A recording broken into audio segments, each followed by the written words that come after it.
What's up, guys? It's your boy, GRC. Got all my lights on. Mic's plugged in. Boom. Guys, it's been an incredible morning. I've been study mode for about 2 hours. Just not study mode, but just like watching videos, learning stuff, looking at all KNTX's work. And I was just watching his interview with RH, a couple pieces of it. I'm going to share a clip of that. And I'm also going to share his commercial on the Mountain Crypto Advisors for people like my parents, people like my grandparents that actually watch the show and actually don't know much about crypto. I think it might be a small breath of fresh air, if that makes sense, because it's like a little bit more corporate, because they see this crypto shit. They're like, what the fuck is this? Like, this is the scariest thing ever. So guys, if you're watching this, sorry about the language. Dang it. We're going to be just having a freaking good time today. I don't care what the price is doing because it's going to the moon, guys. I don't know what's going on with Hex, but everyone stakes it and nobody sells it. So who the frick cares? Young folks, you tripping on them motherfucker. Richard Hart. Richard Hart. Bought my Hex from the fucking start. Point one every day we mark. Bought my Hex from the fucking start. Sacrificing all this bread like I'm Richard Hart. Got paid on big payday and I had a hit restart. Now I'm checking on my pulse just to check my heart. Bought my Hex from the fucking start. Sacrificing all this bread like I'm Richard Hart. Got paid on big payday and I had a hit restart. Now I'm checking on my pulse just to check my heart. Checking my MetaMask moving. Look at the Hex, he is mooning. Looking at wives they be choosing. Peter is why they be losing. Pull chains out, now get me a check. Heath gas up and it got me a mess. Remember the times he died, collect. Hex, I been eating, I'm dying in the best. Getting this back like a year ago. Getting this post, I ain't letting go. Swerving the ring like a Lambo. Getting this back like a year ago. Getting this post, I ain't letting go. Swerving the ring like a Lambo. Bought my Hex from the fucking start. Sacrificing all this bread like I'm Richard Hart. Got paid on big payday and I had a hit restart. Now I'm checking on my pulse just to check my heart. Bought my Hex from the fucking start. Sacrificing all this bread like I'm Richard Hart. Got paid on big payday and I had a hit restart. Now I'm checking on my pulse just to check my heart. Richard Hart. Richard Hart. Richard Hart. Richard Hart. Not a way to start your morning, guys. That is Sam a great Stoll, way to start. real quick, Sam Stoll, KNTX, never linked up in any way, shape, or form yet. How you guys What's doing? up? Oh wow! Look at that. He's hiding some guns under there. You get caught in public with those. You're gonna Yeah! Well, I'm only 5'9" and I weigh 200 pounds, so and I lift every day. So Well, hey, and if at the end of this, why don't you give us a little about your situation? Maybe we can throw you a tidbit or two. Just see if you Sounds stick good. with it at all. Hey, there's a lot of little things people do that can make a lot of the difference. And that's a really thing me and Sam are good at, that mental health, that daily habit. Like, we're very good at those little freaking things. And like, you find a couple of them out throughout the years that your friends tell you about, alpha, and you're like, you get 10 of those in your bag, your life's changed. You have a different year next year. You know what I mean? I've been doing it for 20 years. So you just pick up like teeny little bits here and there that just help you get to like a marginally better, but you can incorporate that so every day is marginally better for perpetuity, because you just learn that little life hack of thinking about things a little bit differently, and it makes like staying relatively lean all year round easy. It makes being consistent like easy. All the like the things for me are that a lot of people struggle with. I'm not trying to say like I'm cool, but I'm fucking cool, right? And like you just you know what I wear mean? baggy ass clothes for the next like 6-8 months. We'll train you and just like put you on every drug known to man, and then randomly like monster comes out, like meet RG3 at a plane somewhere and just like whip your shirt off, and you're just like yacked out of your mind. He's like, "What the fuck happened to you, bro?" He's like, "Dude, start hanging out with Jim Rat." awesome. So there's a couple things I want to talk about today. Oh, sorry. 43 watching, 24 likes. Okay, let me do my little spiel because I'm excited. Okay. I'm excited because every morning I'm excited like this. If you take this we call piece out it every single mannequin morning- in the morning. I love it. Okay, Man. guys, we have a few things to talk about today, but first I'm going to address the fine people of this community. Guys, there are so many chats. Thank you so much for being in here. Make sure you share my link, but don't share Sam's because then he might have an advantage on me long. Sorry about that. Whoops, button slip. No, guys, thank you so much for being here. Crypto Freedom, HexFan Network, Benny Blanco, Raid. Oh, Wales is raiding us. Hexican Air Raid. Guys, great to see everyone. Drew Step, Melv Tony, Bullish. Bob Laguy's been excited for this one. Bobby's such a always good feeding dude. me Love that that alpha. dude. Bob is an awesome dude. Yeah. Incredible. Dude, and he's a no nonsense bullshit kind of guy. Like, I love that about people. I'm not afraid to be told what I'm doing wrong by those who are just straight up, and they're looking out for your best interest most of the time. He's not a troll trying to tell you Expert. or trying to tear you down. Exactly right. He's an expert. And at the end of the day, Bob Laguy's an expert. Every time he opens his mouth, it's critical thinking, it's experience, it's stuff he's already done. He doesn't go chirping his lips about these fantasies of shit he hasn't done yet. He's not that type of guy. He's just not going to be like, oh, this subject I've heard once, maybe a year ago. Let me chime in with like a detailed notion, which I fucking hate people. Ooh, sorry about the language, but I hate people that do that, man. It's like they sit around all day long and someone's like, and I mean, I do it too. I've done this as well throughout my years, but like mentioning like UFC and you watch like one fight and then you want to come in with something that like throws everyone off because you really don't have the insight to be interjecting. And then guys like me who actually look at shit are like, are you dumb as fuck, bro? Like, and it makes me hate everyone, really. But that's not what we're talking about. We were talking about two things when we got started here. One was Mountain Crypto Advisors. Okay. For the people that have no idea what that means, just in a general way, like what is Mountain Crypto Advisors? What's up, Wales Only? How you doing, brother? Well, Wales is in the house. What's good, Wales? What's up, brother? Hey, did you guys see Maxi on a little bit of a side note on the Maxi thing? Yes. It's selling at a discount. Pull it up, Sam. Deck screener. When you realize what is actually happening, like, let me show you this real quick. This is right before KNTX is probably all over this shit. Oh, okay. I don't like to give all the alpha. Oh, I know. That's what the let's do it. KNTX, I don't have any liquid to deploy, so I just want to give out stupid amounts of alpha right now until I get my liquid, but I'm still covering it. Our goal is we're gonna front run all the rich people with actual money, give all their information away for free. We don't have money, so we'll just sit on the other side and wait for them to make the wrong decision. So are you guys familiar with the Gary V model anyway? The Gary V, Sam is. Yeah, the jab, jab, jab, right hook. So you give all the information away for free. You establish yourself as the guru. And then when you do have a product to sell, people will buy from you because you're the guru that everyone understands and trusts because you've given them good information up to that point. Now, the information you're giving has to have value and actually has to be correct. But so check this out. And I posted this on Twitter just to call myself out, but this is crazy. So this is as of yesterday, but I just checked today on the DEX scanner. It's about the same. What is Hex in terms of inside of Maxi? It represents a yield of 38%. What is the value of the Hedron, the 2x bonus that is inside of Maxi? That represents like a tiny little fraction of a percentage of a bonus, right? There's a liquidity premium. So you get the max pays better in terms of the size, longer pays better, right? But now it's liquid, which means that there's a premium to that because otherwise your shit's locked up. Plus, there's the bonus of those two pieces. So liquidity is actually separate from the bonuses, and this is actually low. So the Maxi token is trading at 23 cents as of yesterday and a 45% yield. Can you guys see this one right here? So if you look at this, let me make it a little bit smaller so you can see this. This implies that there's a current premium over Hex of 15%. So think about this. There's a yield difference of 33% and only a 15% premium difference.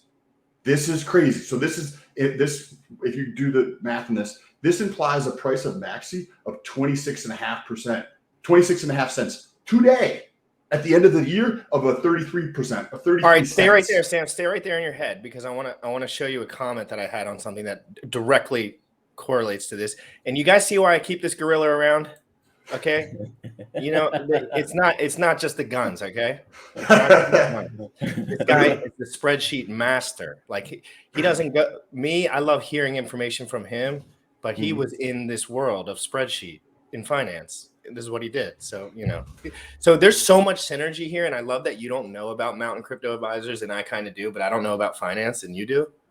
So this will be a good conversation. This will be a very good conversation. But I Well, I hope want I to don't run that. disappoint I want to you. run the commercial. I liked the commercial. It was really soothing, to say the least. It was a very soothing commercial. Well, let's just And, say a 5-time Emmy award-winning film crew put the. I was gonna say, like, together, I don't know so- much about film, but I wanted to say, like, this feels cool to watch. Yeah. So this is your the Mountain Crypto Advisors promo video. It sure is. Yeah. Oh, you guys better press the like button for this. Yeah, This is some smash the like. Emmy award-winning shit. Producer Bullish is pulling that up right now, so I'll shill real quick. It'll pop up right while I'm talking. But guys, Can you smash this like, share it out, share this out. We're doing this every single day at 11 a.m. When Pulse Chain launches, we're doing a 24-hour live stream. We're having everyone on, and we're going to be making sure everyone's not getting scammed as best as we can in real Vipers time. and catheters in real time as well? Yep, we're not using the restroom. We're not moving for the restroom. Bring your wide mouth Gatorade bottles to the table. So guys, Did you say smash hi the to like, Ellen? support by sharing. Guys, Alan Fizz, my man. This dude's very active, by the way, and he's really always supported me. What a historic stream. KNTX, GRC, and Sam. The man is in one stream. Yeah, this is legendary, guys. Don't you worry. Yes, here we go. Okay, so let's get into this. Do you want to wait before we play this? KNTX, did you want to give like a quick, like a 10-second preview, or we should do this and then get into it? Let's go ahead and do this and get into it because it'll probably stimulate more questions than anything else. So It's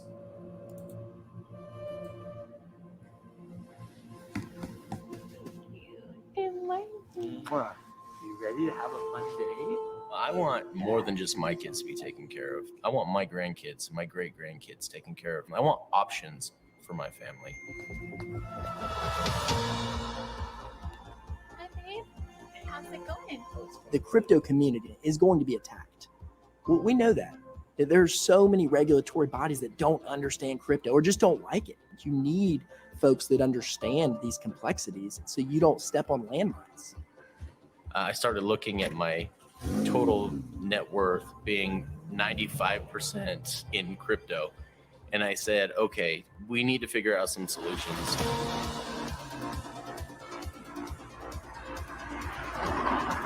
Mountain Crypto Advisors is the quarterback for all the planning. What we are doing today is starting to create a defendable position as you fiat off-ramp from crypto.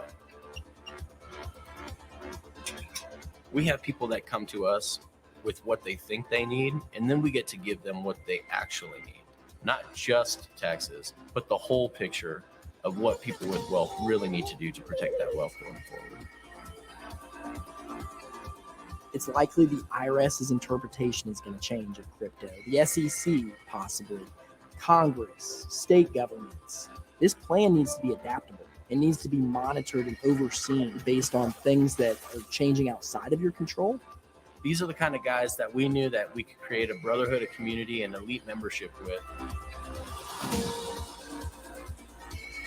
There's no one within this space doing what we are doing.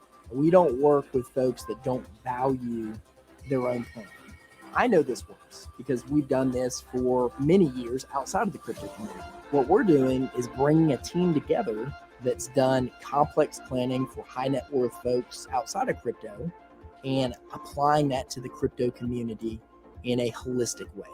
And we're not reinventing the wheel at the end of the day. We're taking things that folks don't know about and retooling them to be applicable to the crypto community. I know at night, knowing that my wealth is protected, that if anyone tries to sue me, if legislation tries to change things, my wealth is still protected. Aside of anything else that I do from this point going forward, I sleep a lot better at night. The ultimate luxury is peace of mind.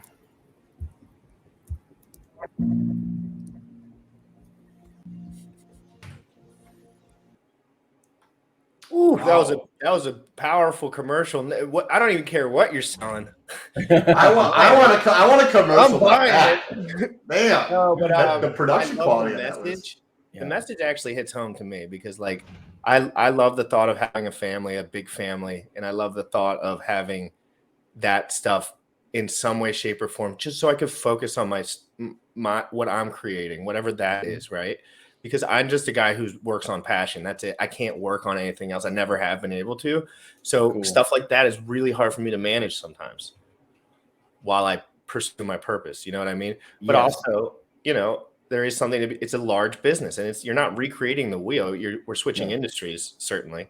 But it seems like from what I've researched, it seems like you came to the community with tax stuff. I did the same exact thing just a few days ago. So it was really cool actually watching you say this from your past, because you were like, community, what is up with the taxes? Everyone answered you, but nobody knew. Yep. You probably I don't even have to read the tweet. I know exactly what they said already. They said a lot of answers that were vague, but none of them actually did it. Because I Or asked said the they're same going to thing. just I not said, tell the IRS altogether. And I said, good luck with that plan. I said, So- when you take $1 million loan off of Aave, what are the implications to route that towards your bank? And everyone said, it's a loan, it's a loan. And I'm like, bullshit. It's a fucking loan. Good luck justifying that to the IRS. Thank you. So this do is you what want? I'm Can you bringing up talk right about now. that? This Can you is talk huge. about Yes, that? please. Yeah, so I'm not a CPA or a tax advisor, but I will tell you this much right now, that when the way that the IRS is looking at things right now, thanks to the 2017 Trump tax plan, is any transfer from one crypto to another is a taxable event, regardless of whether that token you received was in the form of a crypto loan. So, and that's public knowledge. You guys can go look at that for yourself. But going from one digital asset to another is not a like in-kind transaction, like a 1031 exchange from real estate, from one piece of real estate to another. There is a taxable gain at the time that you switch from one token to another. So, Even though you're not selling one token, but you are though. So you're not though, because you still have possession of that. Well, okay, so let's say that you hold it in your wallet. You take this loan token, whatever this loan token may be, and you hold it in your wallet. Okay, so what was the point of taking out the loan? Were you not going to cash it into fiat to buy something with? So no, what about just people who just continue to use that to like amplify other, opportunity in crypto? The fallacy I see in that is, why would you hold Aave or some other loan token when you can just hold Hex and it'll appreciate faster? So, but couldn't you take so XYZ, right? If ETH, right, and then just take a loan against ETH or USDC, right? You put USDC in, you put your USDC in, you pull 50% or whatever on Aave out as Hex, and you just hold both of those.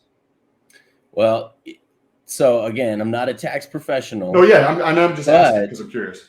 Good luck explaining that to the IRS, that you went from one digital asset to another. When the 2017 haunted, I'll have to just agree to disagree with you, sir, in the chat there, because the 2017 tax code has been scoured by multiple CPAs that I personally have worked with, and it's a very they're pretty clear that you move from one digital asset to another. If there was a gain from the time that value went from, and now of course there's also a loss as well that could take place. But if you bought your Hex at 10 cents and you took a loan out on it at 15 cents and it went into USDC, it could appear to the right agent that you took a 50% gain on that token before switching it into another digital asset. So, but if that was the case, then you could also show a 50% loss, right?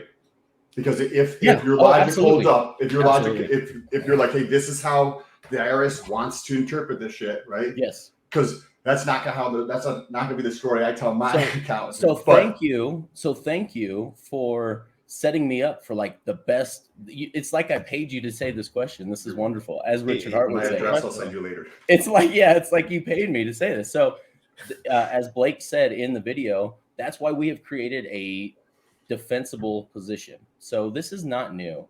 They've done this with their team, with a bunch of billionaires. And those of you who have done estate planning and taxes for billionaires will understand. The rest of you, it's kind of funny to see some of the comments down below from 20-something-year-olds that have never dealt with a billionaire. That's why we do this here. This is exactly why this moment is occurring.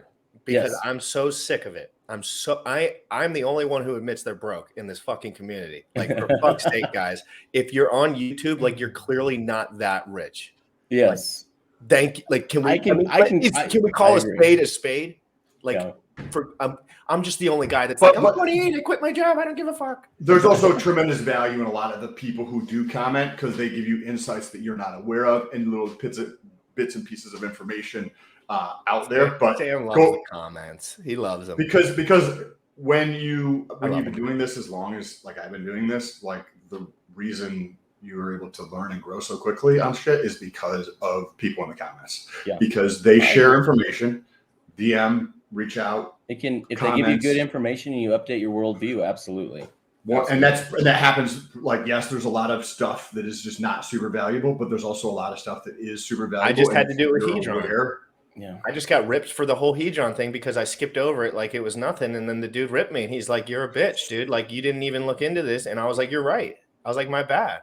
Yeah. And then No, I said, correct. and what did I say? I said, "I'll do a full show on it." Like, my bad. So I'd like to circle back to that question Please, again. I was So- just going to ask you that. Absolutely. So as Blake said in the video, we're creating a defensible position. So here's the deal. If every one of us Hexicans have a different way that we're approaching this, some of you are going to get picked off. Let's just put it that way. You are going to get picked off. The tax man cometh as they get better with chain analysis tools, as they start to see you using tools that they don't like you using, like Tornado Cash and some of these other tools. There's going to be a certain percentage of us that are going to get hit. It's statistically speaking, they're coming for those with wealth. If you make, minimum wage and you don't file your taxes, they're not coming for you. They're not coming to audit your books. But those of you that they're like, hey, it looks like this guy on paper might be worth millions, it's worth their while because they have legal fees to come after you. So when we say creating a defendable position, it's we're able to say, hey, we've got 1,000 MCA clients. And this 1,000 MCA clients, we have looked at the tax code. We have looked at the way that the legislation is being formed. And here's where we think we actually stand within that. And it's not just a phalanx shield of Hexicans doing the same planning and us being able to say, hey, look, 1,000 of us can't be wrong in this tax planning. But also, we're also looking at so there's a lot of things going on in the background. And I don't know if I can give his name, but he's really been detrimental with helping us because it can't come from us. It has to come from a third party.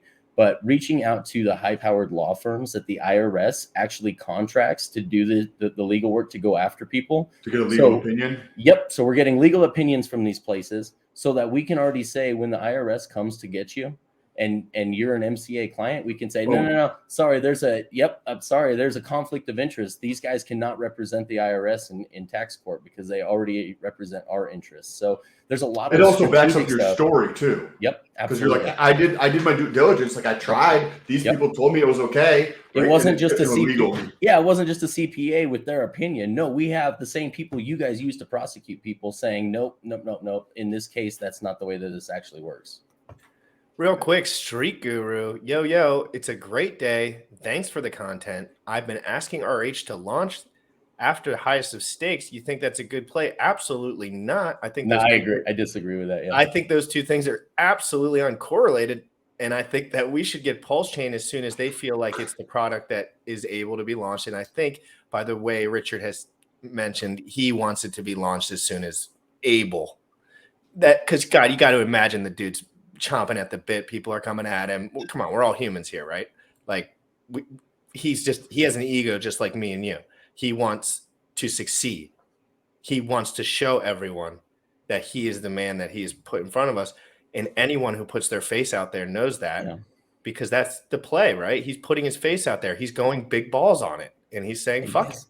You guys think about this. I haven't said this a lot on some of the other streams, but I'll give you this alpha here now. But so if he launches right now what looks like to be the very bottom of the bear market, this is a great time to give it another year and a half for the bull market to start. We've got a track record, and about 2 years is where we get, or just under 2 years is where we got all the traction for the newest all-time high with Hex. So can you imagine that with Pulse? That, man, Pulse was already banging during the bear market, and then all of a sudden the bull market hits, and we've got more users from the get-go than we did with Hex. I see nothing but up and to the right with that potential, with the launch timing of right now. I do like think that's a very interesting, because if you play it out, okay, so 24 months, 36 months down the road, right? What would be what would be like that ideal PR story? Well, bitches, I launched during a bear market, the hardest time to launch something, and look where we're at now. Like, I think from a PR standpoint, potentially, although Is it the hardest time to launch something? Is it the most opportune time to launch something, Sam? I think it's the most opportune. I think it's the most opportune, I think that's not for most people's point of view. He's been calling the top of Bitcoin since the day it happened, and he's been saying he was going to launch when, in this time frame, he knew what was up. He was just doing the marketing, but I'm saying, like, we're in the pits of a bear market. There's no news.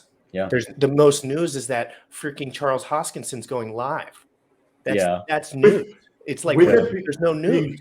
With that being said, though, I would love if there was delay. Personally, I love a sell-off in Hacks, and I would love a delay in Pulse Chain. That would be like glorious for me. Well, it'd be great then everybody for us, everybody shuts the fuck up for a little bit. Those longer. of us who have a long-term view and say accumulate now, absolutely, 100% agree with you on that. I've been picking up Hacks like I'm a freaking some sort of robot, man. That's all I'm programmed to do right now. It's just like I cannot.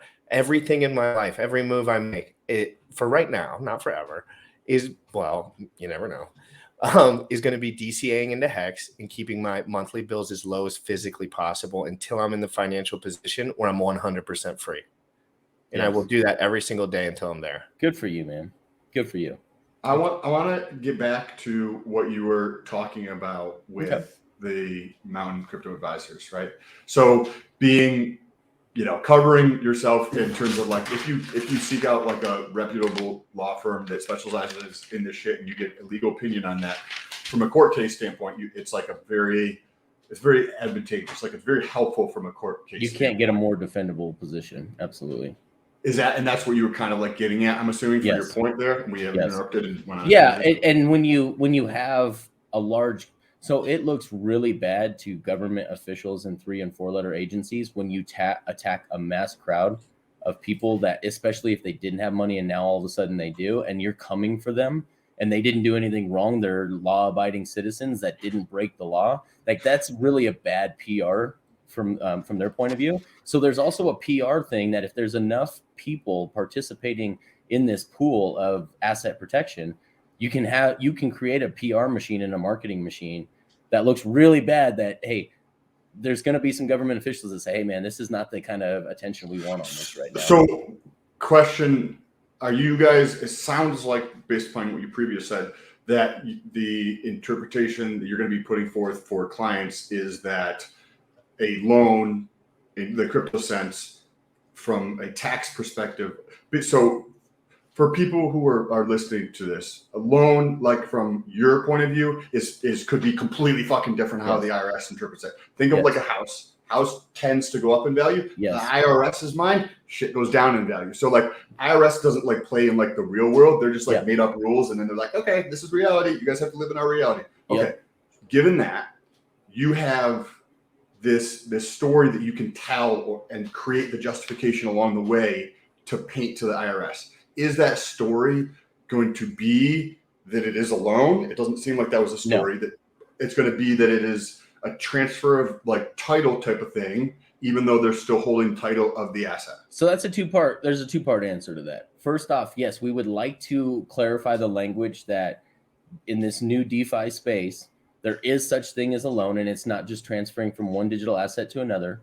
So while I know everyone in here is going to say, but it's a loan, do you pay cash on a loan? Well, no, but no one's ever done this with crypto before. So we would like to set the defensible position that, hey, there is such thing as a crypto loan, and then have the IRS acknowledge it. So I'm just saying, as of now, that has not been done, and good luck justifying that to an IRS agent. So yes, that is part of what we'd like to do, but it is not our primary focus.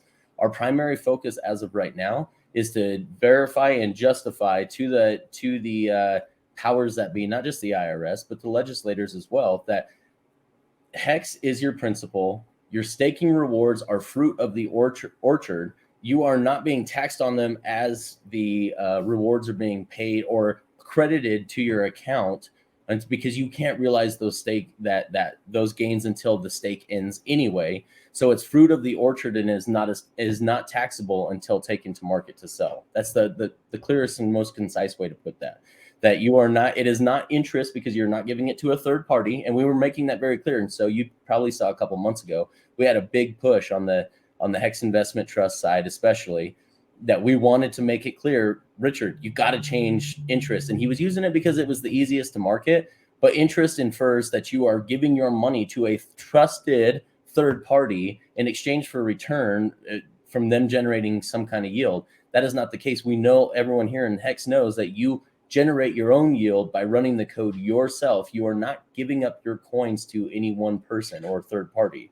So question on this, and then I still want to get back to the loan thing, right? Okay, so there could be a story that could say something along the lines of, I have $100,000 worth of Hex, whatever that quantity comes up to be. And by running this as a business, that's $100,000 expense in year zero, so that I can write that off in year zero because it's basically gone, right? And then I'm earning that back in future years, but I don't get the benefit for 6 years, 12 years, whatever somebody decides to do, whatever their prerogative is. Is that kind of like how? Because I also want to talk to you about LP too. So let's go back to that real quick. Let's go back to that. My man gets it here, guys. This is great. It's nice having a conversation with someone that gets it, that understands legal entities, taxes, how finance actually works in the real world, not how crypto people perceive finance to work. And so I think crypto is going to change all that, but because there's so many different things you can do with peer-to-peer cash that you're not having to take, federal money and try to play the games under their jurisdictions. But one thing I would like to say to that point is that with the strategy with MCA is that we are, that is the first step. And I won't give, it's not necessarily, I don't want to give all the details to it because that's what we have some tutorials on our website. We're revamping the website again. We didn't quite set it up the way that we wanted, but hold on a sec. Let me get back to let me just answer that real quickly. And without actually really answering it, is that yes, that is part of our strategy is we are creating an LLC, which is a family office. So this is not new. This has been done for generations by the wealthy. And there's some benefits to how that's all set up. Yep. So first of all, I don't think, so I think that there's an idea out there that I've heard from other people, and I'm not saying this is the case with here, but like I see this idea that there's a negative connotation with kind of like giving away everything. But I see that as a little bit different. Like I will give away all the things that I possibly know in the world to give that value because I know what that builds as time. But you also know that no one will outwork you. Well, yeah, but the other intuitively, I remember there was times in my life where I felt the same way, but I knew there was guys that were going harder than me because I didn't have the resources at the time mentally. Like I knew there was guys like you if they were doing the same thing as me, but now I'm in a position where I'm so freed up mentally. I'm so freed up. But how did we get there, right? How did we get freed up? It was from 10 years of discipline in whatever field that was in, right? True. This is so fascinating to me. Like this conversation, we should have had him on a long time ago. And I could definitely see having you back on again if you want to continue to share and build the awareness around MCA. Absolutely. Okay, so fascinating. I get what you're saying there. Perfect. That's plenty for me, and hopefully the people who are astute enough to understand what he's saying about the LLC. And I don't want to bore everyone with the structure of it, honestly, because you can find that information. I did a video. I did a 1 hour video on just the structure of when there was the 1% that didn't understand it, the guys that had never run a business before that were attacking it. It's fine. Everyone, free speech, let them do their thing. I just didn't even address it. It's just not even worth it. It's better to put out good information and actually educate people. So that's what I did. I did an hour-long video of here's how the structure actually works. And it makes a big difference once you understand that. Okay, so given your answer to what we just talked about, I would think that if you're doing LP and people are so scared of like this thing called opportunity cost or sunk cost, which in this world is called impermanent loss. right? They're so scared of that, but it's just an opportunity cost or some cost, depending on how you want to define it. But highlight that people don't know what the word means, Sam. So opportunity cost. If you guys are watching this right now, there's 86 people watching. If you guys are watching this, this is an opportunity cost for you. This is the last 38 minutes or whatever we've been on here is a sunk cost for you. You've spent 35 minutes here where you could have been going out and doing something else. That is all impermanent loss is. You decided to put money into something and you made a decision. Boom. Live with that decision. Don't whine about like shit went up 10x on this side when we went up 2x on this side, and now you're holding all the 2x instead of all the 10x. Like you made the decision, live with it. But when it comes to a tax planning standpoint, this is the story I'm going to be telling my account. That effectively allows you to say if you have 50,000 hex and 50,000 USDC, and then hex goes up, right? And then you're left with all USDC. Effectively, depending on how you word and structure and all that shit, effectively, you've lost all your hex, right? Effectively. Right? Which would be a cost, would offset the gains on the yield earned from providing LP. Yeah, but nobody understands those higher level tactics like you do. So you can try to explain these to people, but most people aren't going to pick up on that. That's why you need a tax professional to help you with these things, because that is 100% correct. And those are tactics deployed by our CPAs and our team. So can you pull Jesse, the pit bosses, back up there? So good luck. You have done absolutely no work on the background in the legacy finance space to prove that a loan in crypto is actually a loan. So you have not done the work on K Street. You have not done the work in the legislative process and in the judicial system to make that happen. That is what we're building. I want to agree with you, Jesse, the pit boss. And that's what we're trying to build with these legal opinion letters, is that the case that you're making is 100% correct. But as of now, good luck justifying that to an IRS agent. So that's kind of what I was getting at. Isn't that kind of what I was because I sent that letter out, and I know technically, yes, if you write on a paper that all loans are not taxed, I understand that, guys. Yeah. I'm not an idiot. Like all loans, yes, okay, we get that. But you're telling me if I take out an Ethereum $10 million loan on my Ethereum to my local bank down the street, that is going to go smoothly. Yeah. Give me a fucking break. I'm smarter than that. I can't even get them to answer the phone. So are we just bypassing customer service? Are we just saying that, customer service, whoop. There's this company. I live in Florida. There's a company in Tampa, which is just close by, that is called Proppy. I think that's how it's said. And they're taking titles and putting them in LLCs, and then they're putting the LLC in a smart contract as a NFT, and then flipping the NFT to be sold. So you don't ever have to do what you're saying. If you want to buy, say, real estate or something, the same thing is going to happen with cars. If you want to purchase a car using crypto, the same thing as the structure. It's just going to be a middleman called an LLC in there. Yeah. Because that way there's going to be a transition where that's like the cumbersome part right now, the friction. But in 3 years, 10 years, it's going to be way smoother because 100%. 100%. Because I want the same goal that Jesse the pit boss wants. It's just we're not at that reality yet. So we have to. It's like when Uber came in, all the taxi guys yelled at. So the traditional banks are going to do the same thing about DeFi. They're going to lobby against crypto. Hey, that's not actually a loan. They didn't come to us where it's FDIC insured and blah, blah, blah, yada, yada, yada. So we have to create the defensible position. So I agree, not just theologically, but ideologically with Jesse that, yeah, absolutely, a loan is a loan.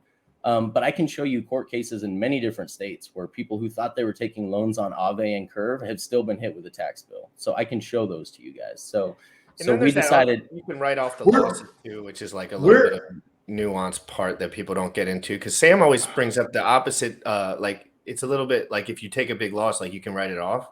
Yeah. So I don't want to go down that rabbit hole right now, but Sam, think of any question you have, please. I'm going to take just a minute or two, guys. You guys are so awesome, both you guys. You got it. Well, your crowd is awesome, man. I'm loving the comments. This is great. Awesome. We're all men here. We love spicy talk, guys. Come on. We love to get a little amped up. And it's okay to disagree. And so I think that's what actually gets us to the crux of a solution is, okay, you and I don't agree, but what would fix both those our opinions at the same time? And hey, Jesse, you guys raised what, 45, 50 million dollars? Work with us. Help us get these opinion letters and let's get these attorneys. That's a lot of freaking money for a protocol that doesn't need anything and no admin keys, right? So you don't need that money for anything other than going to fight the legislative battle, right? Or the next project you're going to build, whatever it is. So these are actually pretty inexpensive. Let's put these these attorneys, these law firms that the IRS is going to use to attack you and me on retainer, and let's get a defensible position together. Let's work together with this, guys. That's what I'm trying to do. I'm going to take a little 1 minute break and show a commercial for it's actually not a commercial. This is something that'll actually open up Sam's mind, something Sam hasn't seen ever. So this will be really cool for the 1.5-minute break. It's a video of KNTX. Guys, it's so cringe watching myself. I don't watch any of my own streams. So it's all right. It's all right. I don't watch my streams. I can't. It's rough. Yeah, I don't watch my. I don't. It's so hard. But anyway, guys, I know there's a lot of friction right now emotionally for everyone because of a million different things, business, and then how it all relates to Hex, Pulse Chain coming out. What are we going to do? Blah, blah, blah. Yeah. Guys, we want all these Pulse Chain projects to work. These are way better projects than we've seen on launched on any other blockchain right away. People are talking to us about this stuff is probably going to dominate the next bull market. Like this is really good stuff. And if you're anything like me, we can just all work together on this. If you're not fucking scamming people, it's probably going to work out because we have so much community momentum. Guys, let's take a quick break. This will open our brains a little bit to like Pulse Chain. Maybe we can obviously go back and forth about whatever, but this is a little clip of KNTX. Hold on real quick. And he's probably seen this stuff plenty, but suck it up. No, I'm just kidding. Ethereum Hex, right? Like that's what I want. I don't get it. Like, who's going to sell you a cheap? So if you get in before the fork, you're already getting an E-hex and a P-hex, which we're just calling hex. But for this example, I'm going to use EMP. But generally, I'll just call the P-hex hex. And it's hex. It is hex. Absolutely, I agree with that. So, well, I'll just say hex on the Pulse network and hex on the ETH network. So if you get in before the fork, you're getting hex on the ETH network, hex on the Pulse network. And if you don't like the hex on the ETH network, you can sell that for hex on the Pulse network. And so you're going to end up with like 2 hex on the Pulse network if you get in before the fork. Yep. But then if you get in after the fork, you're just getting 1. Yep. So even if you thought that it was like, if you think hex on the Pulse network is going to go up, well, then isn't the best time to buy it before it goes right up? Now, while it's in a dip on the Ethereum network? Right. Yeah. So this concept that you're somehow going to get cheap Pulse, I think it comes from the idea that we're going to launch at 0, but they don't understand that the next tick, the next price changes everything. It ain't going to be a little Sets bit more all than 0. of the markets. It's going to be a lot more than 0. Yep. Yeah. So you can trade at 0, but your next tick is going to be a lot more than 0. Well, and then especially with all the different liquidity pools, it's got to affect the ratios of everything on the network. Right. So like, do you think that if someone copies over 10 or 20 million of USDC bridged in, that they're going to, I mean, copy over is not the right word, but bridge it in. Okay, this value is like 10 or 20. So then if you want it to be equal, then you put 10 or 20 there. Do you think that entity or person that would be adding that is going to add it at dumb price? And they're just going to be wouldn't. Like, you're going to be like, yeah, you know.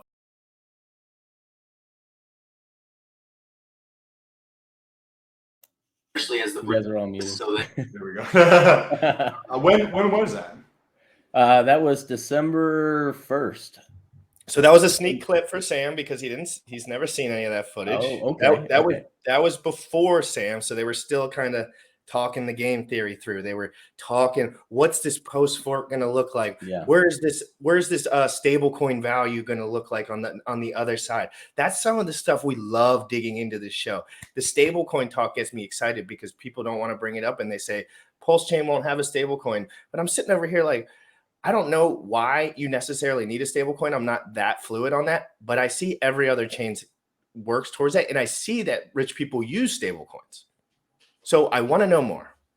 What are your thoughts? What do you think is going to be like the stable coin, or like, because there's going to be one that probably dominates. You would think it tends to be the case on other chains, right? Curious to hear your thoughts on that.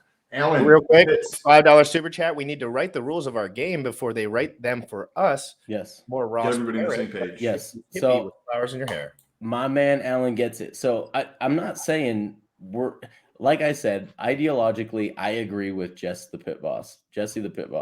Like, yes, loans should be loans, but like I said, there's legal court cases out there that show that there's not a defensible position for crypto yet. There's a strategic way to do this that is done in politics and legacy finance to make that happen. So we want the same things. Trust me on that. We want the same things. Going back, sorry. So yeah, you got to write. If you help create the laws and you are the lobbyist that sets the rules, then it's a lot smoother for you going forward than trying to be the outsider fighting in. So, and I agree with loans, crypto loans. We're trying to make that argument too, that crypto loans are loans, guys. I want to make that clear, but it's not just the tax benefits that you get from MCA. It's estate planning. So litigation specifically, you're actually more likely to be litigated against in the United States than you are to have a major medical illness. So the odds are there. The statistics are there. You can look at any of the like prepaid legal services that have got the empirical data on paper. You can see that for yourself. So I just wanted to throw that out there. It is definitely, I think if we're going back to the stablecoin question,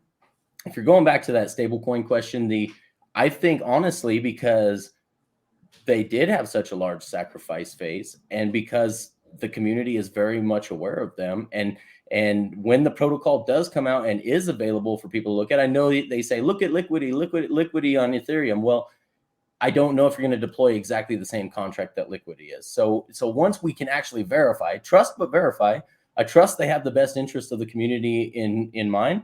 Once we can verify that, because it's the most well-known in the largest pool of people that are going to participate in Pulse Chain, I think liquid loans will probably be the loan token will probably be the stable coin of Pulse, at least for a time. Great take. Amazing take. Amazing take, because that's, this is all speculation. Like literally there could be no stable coin that adopts on. Correct. Literally none. Like Hex could be the stable, or it could just be something that Richard comes. I hope not. I want appreciation in that coin, man. No, I know. You know what I'm saying. All the words that get thrown around though. Like everyone says, there's 1.5 million options, right? You never know in crypto. You never know.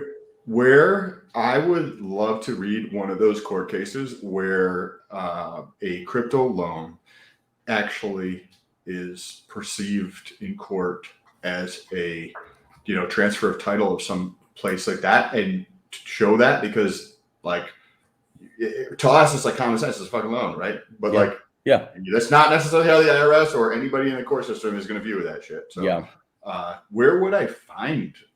I got you, Sam. I'll find that for you. I'm going to find someone who knows that information if KNTX doesn't. But I'm going to do that. I'm also, we have a legal team that they've got paralegals that do that work. So I personally am not digging in that. We're building right now. So we could do a SAC phase. We could raise a bunch of money. We tried to go to the community directly to support, but because we didn't have a token that might possibly go up in value, we didn't get a whole lot of feedback. So it's taken us a little bit longer because we're trying to self-fund everything that we're doing right now. But we're trying to bridge literally that vertical integration that Richard's talking about, where legacy meets crypto, and then where it's not only mass adopted by the masses, but also is politically has its own standing. That's the hard work, the stuff that takes the years behind the scene that we're working on right now. That's literally. I think that because yes, we're maybe younger than probably some of the audience that you're going to be dealing with, I would guess. But there's probably Jesus, potentially, you never know, obviously, but there's a tremendous amount, in my opinion, of people in the population who would much rather work with somebody to help them through the process, who already has a nest egg, right? Like GRC, right? Who already has assets, and they don't want to fucking do all the shit. Like they want to understand it, and they want to but they want somebody that a trusted advisor who can help them with that process. On the trusted advisor piece, so in my mind, it's like, okay, well, and I'm not like, we're all in different places, so it's like, okay, well, you're giving up your keys, or how does that? Is there software that's available? Is it like, hey, I'm going to be a client, right? So then it's a multi-sig where you need me every single time. Like, how does that stuff work to We're actually garner building that. out our own platform for exactly those things, because right now it's all piecemealed with different softwares, and we're trying to make this a lot smoother transaction to be able to get all these things in place. Now, of course, the problem with all these different tools is they all work. That you just have to. They don't all solve the same problem, you know. And so we've got a multifaceted asset protection vehicle that we've created here. So, and it's based off of what billionaires have done for years. So if you're going to try to not you personally, Sam, but if people are going to try to convince me what we're doing is wrong, well, then you go fight with the billionaires that have done this for generations and have generational wealth, that they know what they're doing, because that's all we're doing. And the guys that our team actually has 100 millionaire and billionaires in legacy finance that they've been doing this for. They've got 50 plus years of more than that. I think 60 plus years of experience. I think what you guys are doing is amazing. And as you're saying this, I'm excited, because if you build out the platform and you decide to license that, that could be bigger than what you're actually doing with MCA. Like if you hit the fucking platform, if you provide that where you can bring together that trust in a way where they can like allow an advisor to manage their shit for them and help them navigate the world of DeFi. I mean, that platform could be massive, because that's what the industry needs right now. And there's nobody doing that. Nobody's doing that. Yeah, it's funny you say that. So we've discussed this. Got baby steps first. We got to learn to walk before we can run. So we just don't have the infrastructure. We didn't do a sacrifice to raise millions of dollars. So we're taking this slower, taking a more slow, methodical approach to this. And we're happy where we're at this point in time. Don't get me wrong. I'm not salty at all about sacrifices, because I think the people that participated are going to do very, very well in these sacrifices as Pulse Chain gets adoption. So good on you guys for investing in your future with the Richard Hart ecosystem. Very, very proud of you guys, because this isn't just for Hexicans. We would like to offer this to the crypto space as a whole going forward in the future. And let's be honest, guys, what's good for the crypto industry is good for Hex and Richard Hart ecosystems. We just got to make sure that we're not associating ourselves with the things that scam out. You know what I mean? Because that's just a black eye that sets us 2 steps back for every step forward we take. I completely agree. Question on that. So sacrifices, right? There's a lot of sacrifices out there. I've done a couple, and I do think that there's going to be a lot of people who make fantastic returns on them. 100% agree with that. When people's minds, they're going to be like, oh, I made fantastic returns. But when we look at it from a tax perspective, could be different, right? So the sacrifices is the perception the IRS is taking that it is. There's nothing out there. No, yet. Because it's so new. The concept is so new. It's the newest way to raise money. So here's what we are saying is we are trying to create the taxable, defensible position that the sacrifices are actually a capital loss. We are trying to justify that with these legal opinion letters. And by, like I said, once you have these legal opinion letters from these law firms, the IRS can, so you use the highest powered law firms that the IRS uses on a regular basis, you lock them up, conflict of interest, they have to go to a lesser firm or a less known firm to argue their point, their position, and we have a much stronger defensible position at that point in time. So guys, this is what Ethereum did when they launched. They went over to, I think it was Switzerland, set up their foundation over there, and then they went to nobody fucking had any idea about crypto back then, but they went out and they found the best firm they could to get a legal opinion letter, exactly what he's talking about, to justify what they're doing. So we're not doing anything new. Correct. Yeah. Like we're not reinventing the wheel. Right? Not at all. This is exactly the same thing. You're just doing it with crypto.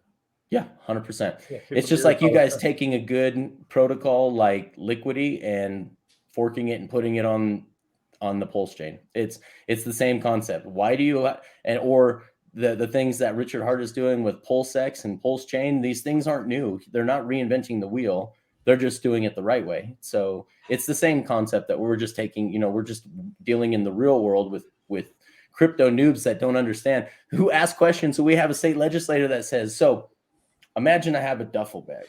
How many of these digital coins can I fit in this duffel bag? These are the questions that are coming out of the legislative process. Not even kidding you. These are literally the questions coming out of the legislative process. And you're saying infinite, literally infinite, and you don't actually hold them. In fact, the blockchain just keeps a ledger of account of them. And so trying to explain these things to the old guard is really our job. So we've got some political I guess you could say not pundits, but we've got some political operators that are dealing on the state level, because we really think that the state level is the best place to start with, because states do have state rights. You get enough states on board and the federal government cannot ignore them. So some people are going straight for the throat with the federal government, unless you guys got hundreds of millions of dollars to throw at the lobbyists to write the laws for you and let these guys and I haven't seen anyone in crypto do this yet. That's the problem. That's what's really frustrating. Like, you got some guys, like you got guys that make, like Charles Hoskinson makes off of his node from Cardano, because of the size of his stack. He makes $40 million a month. Why isn't Charles Hoskinson? Why wouldn't you fight that political battle, man? Do you need $40 million a month? In 3 months, you could literally support any and every legislation that you believe is actually the way crypto should be. You could literally write the laws with that kind of money if you went to a lobbyist. And I don't see anyone else doing that. What you're doing and what MCA is doing is, like, if you guys are watching this and you don't understand what's going on in this arena necessarily and some of the things that were mentioned, but you understand how big pharma has dictated what's happened over the last 24 months, 36 months. In fact, so the guy so a lot of people don't know this. You guys might have seen me interview, or Wales, or Crypto J, or RG3 interview George Wentz from Mad Energy, Make a Difference Energy. George Wentz is a high-powered political lawyer. He's the guy that you can thank George Wentz for, and he doesn't get all the credit for the stuff he does. You can thank George Wentz for not having to wear a mask on planes anymore. He was on our show. He's the guy that made it so you do not have to wear masks on planes. In Florida. That case was in Florida?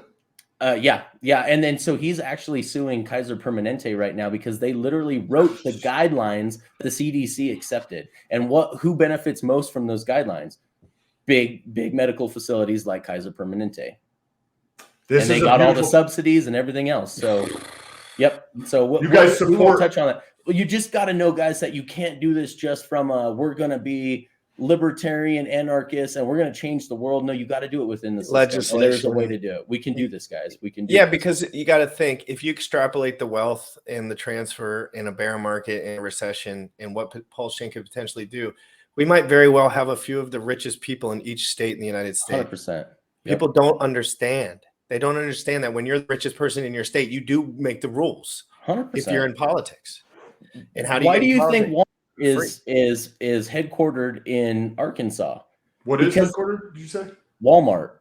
Yep. Bentonville, Arkansas. Why do you think it's in Arkansas? Because they wrote the rules and they wrote the tax benefits for themselves. So I'm going to read this article. This Abe website I pulled up here so we can actually get some facts up in this bitch. Let's do it. Let's do it. So I pulled up the tax spot within the Aave. Hold on one sec. Let me read this aloud. Good for you, man, for taking the extra time to look into this too. Oh, dude, come on. I have a team that's doing this because I'm working on the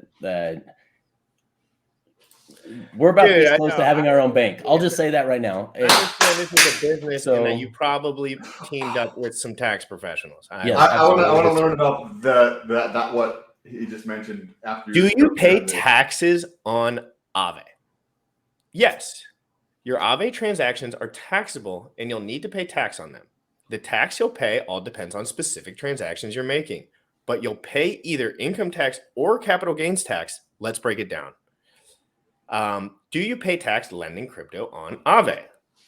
The IRS and other tax offices haven't given clear guidance on the tax implications of DeFi lending protocols yet. You hear that, chat?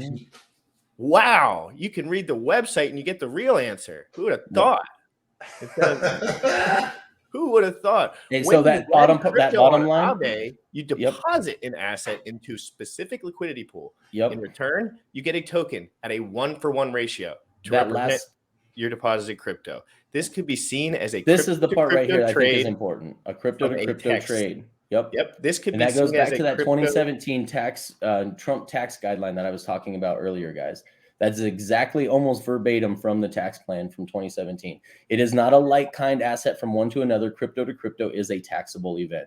And I don't care if it's a crypto loan token. It doesn't matter until we create that narrative for the SEC, the CMTC, the IRS, all these different 3 and 4 letter agencies. Until you have that defensible position, good luck arguing that point.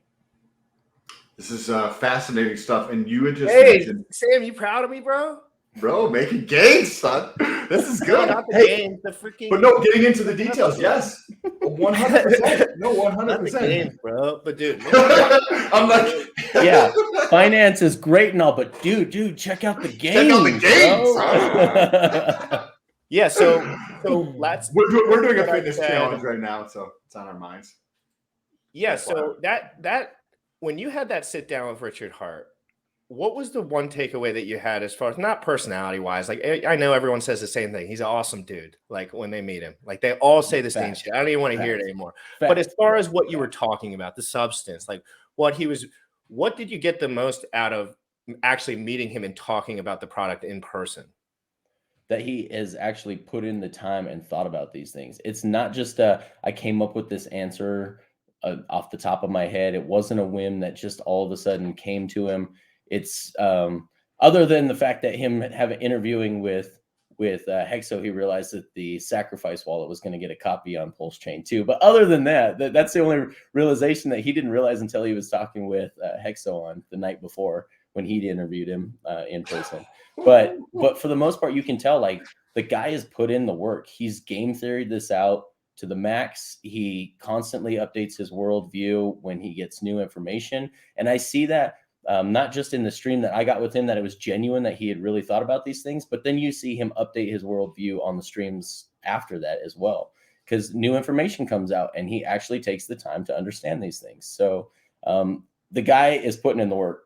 That's the biggest takeaway I got from talking with him, is that he's legit. He's legit, guys. The guy knows what he's doing.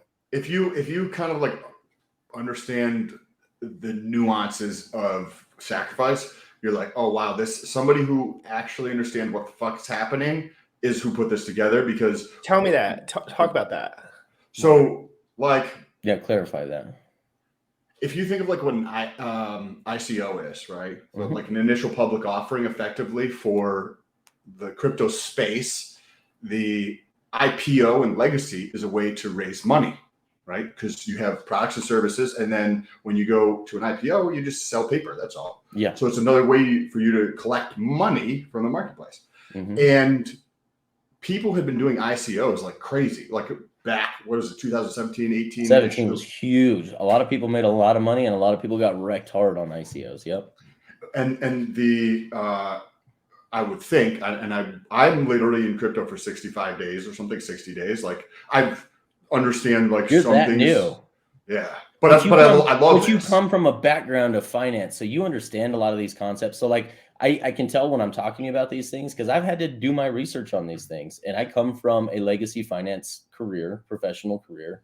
And so I've had to think about these things over years. So when I'm talking with you, I can tell that guy gets it. He understands these points that I'm coming across with, because you and I have never talked before. We didn't talk. We have not talked about this before. We have not come together and said, hey, let's do a commercial for MCA and the things that we're doing. This is literally on the spot the first time you and I have ever talked. And it's this is the first time we've really ever interacted other than just in like a hand here and there. Yeah. Like yeah.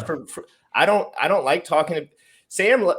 If we have time, sometimes we like chit-chatting before, but me and Sam are so, I don't want to say well studied, but I just prepare for the stream. Really.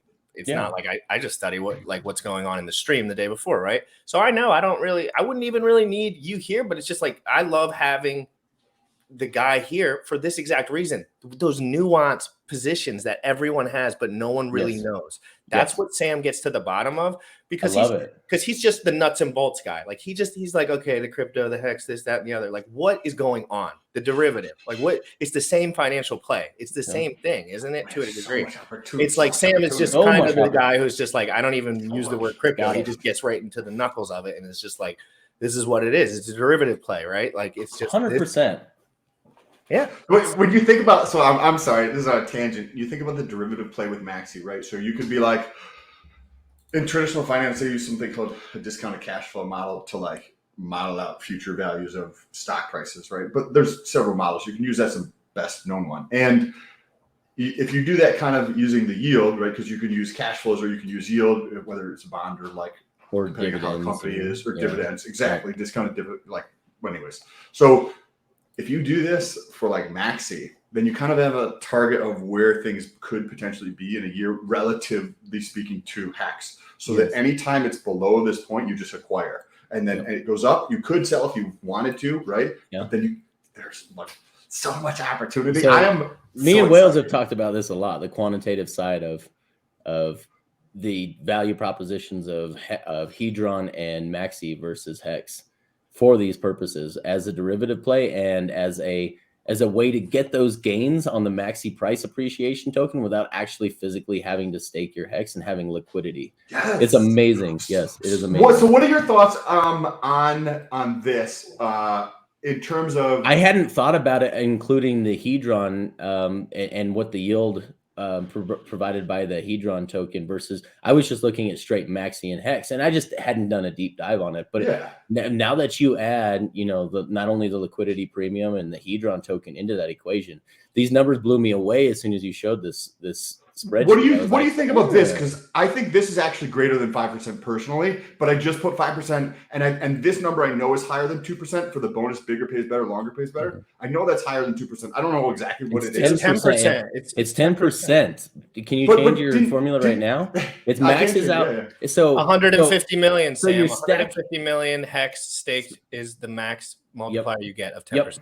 10%. So and what do you think about because if you think about what you were just saying, bigger pays better, longer pays better. So in order to capture both of those, you got to lock your shit up for 15 effing years. Yep. That's a big, scary proposition to a lot of people. Now, what happens when you remove that one and you give it liquidity? I think 5% on the premium for the liquidity side is low. Personally, I think that's a pretty conservative number. I don't know I don't know what formula you would use. I'd have to do some research, but I don't know what formula you'd use to figure that out. But I think you're right that could very much be a very conservative number. It could be closer to 15-20%. Yes, that's what I thought it was. Yes, because I have no doubt in my mind that it probably is, just because of the fact that you have that liquidity instantly if you need it. Oh, this is going to be so Sam, just at this moment right here, what is the Hex price? Let's look. Okay, so let me full screen so I can see personally. Okay, 1.7. Right now we're at 0.177. Now let's go right over to the Maxi chart. Well, is this the Dex cam? But is this price based on Hex? Is that like Maxi price based on Hex? So it's a ratio of the two. This is the Maxi Hex ratio right here. Yeah. So see the button where it says switch to Hex price? It's up. Yeah, hold on to the right a little bit. That down. Okay. Right there. Click that button where. I already clicked it. Okay, so it's right there. It's at 13% premium. Okay, guys, if we take a look at what we just had up on my spreadsheet, right? And if we change the bonus to 10%, and if we just change it to 10% on the liquidity premium. Let's go 10%, and even if we'll just keep this at 5, we'll just be super conservative. Okay. This is at 28 cents. That means the implied price of Hex or Maxi today, 5/5/2022, should be 28 cents, and it is trading at, what did you say the price is? Roughly. Hold on one second. 20 cents. Yeah. I think it's 20 cents. Yep, it is. That allows you to buy a 20% discount of Hex effectively. The best Hex you can factor in the speculative value of Hedron, which I think. So I can tell you a little. I think I'm really good at explaining what the value of Hedron to the people that don't like looking at a spreadsheet, right? Because some people just look at that shit and they're just like, "The fuck are you talking about?"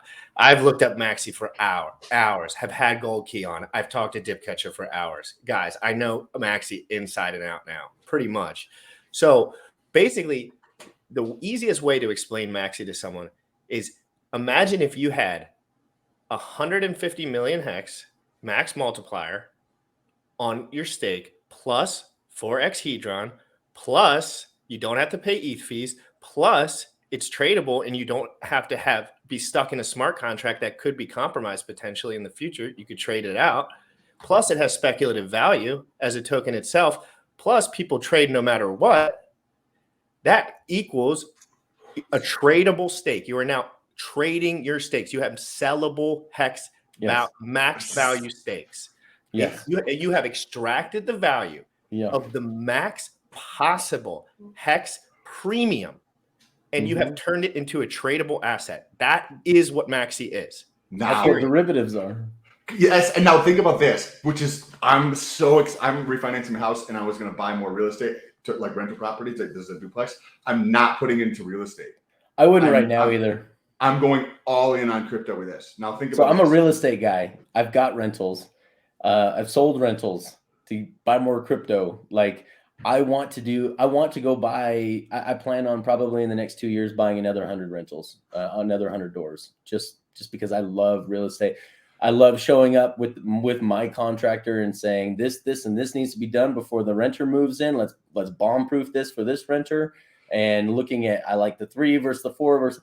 I'm not doing any of that right now. There's no way, because the opportunity cost is too high for me to not be doing anything except for a crypto play at this moment in time.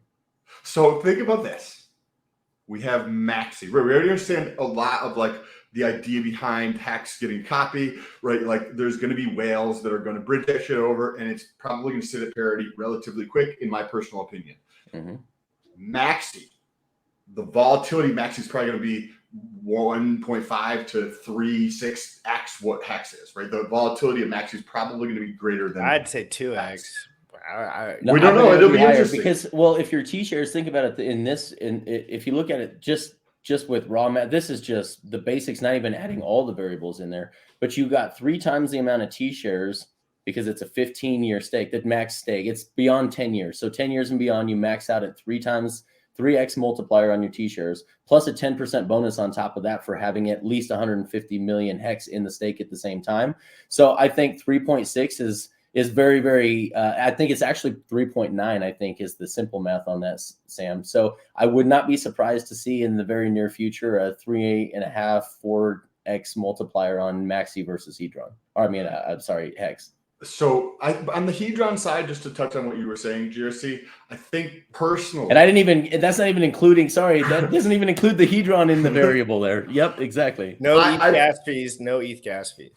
I don't think people are actually factoring that in. Like we understand that, but I don't think like a lot of people factor that in because they're like, I'm not going to even get to the gas fees because I'm going to sell this shit before that, right? If they have a 2, 3, 4, 5, but they're not even going to have to pay the gas fee if they don't sell it. And what if you have, let's say this, what if I buy 1 million Maxi, right? I buy 1 million Maxi. What if I sell 250,000 of it? Or what if I buy 6 times more than I had and then I go to redeem? Yeah. That's when you don't even have to pay the ETH fee. Yep. Which is, oh man, wait. It could be a $20,000 bill when you let's say a bodybuilder comes in and says, Sam, we got $1 million contract for you right here, whatever. You're like, dude, I'm keeping my Maxi forever. I'm locked in now. Like, fuck this.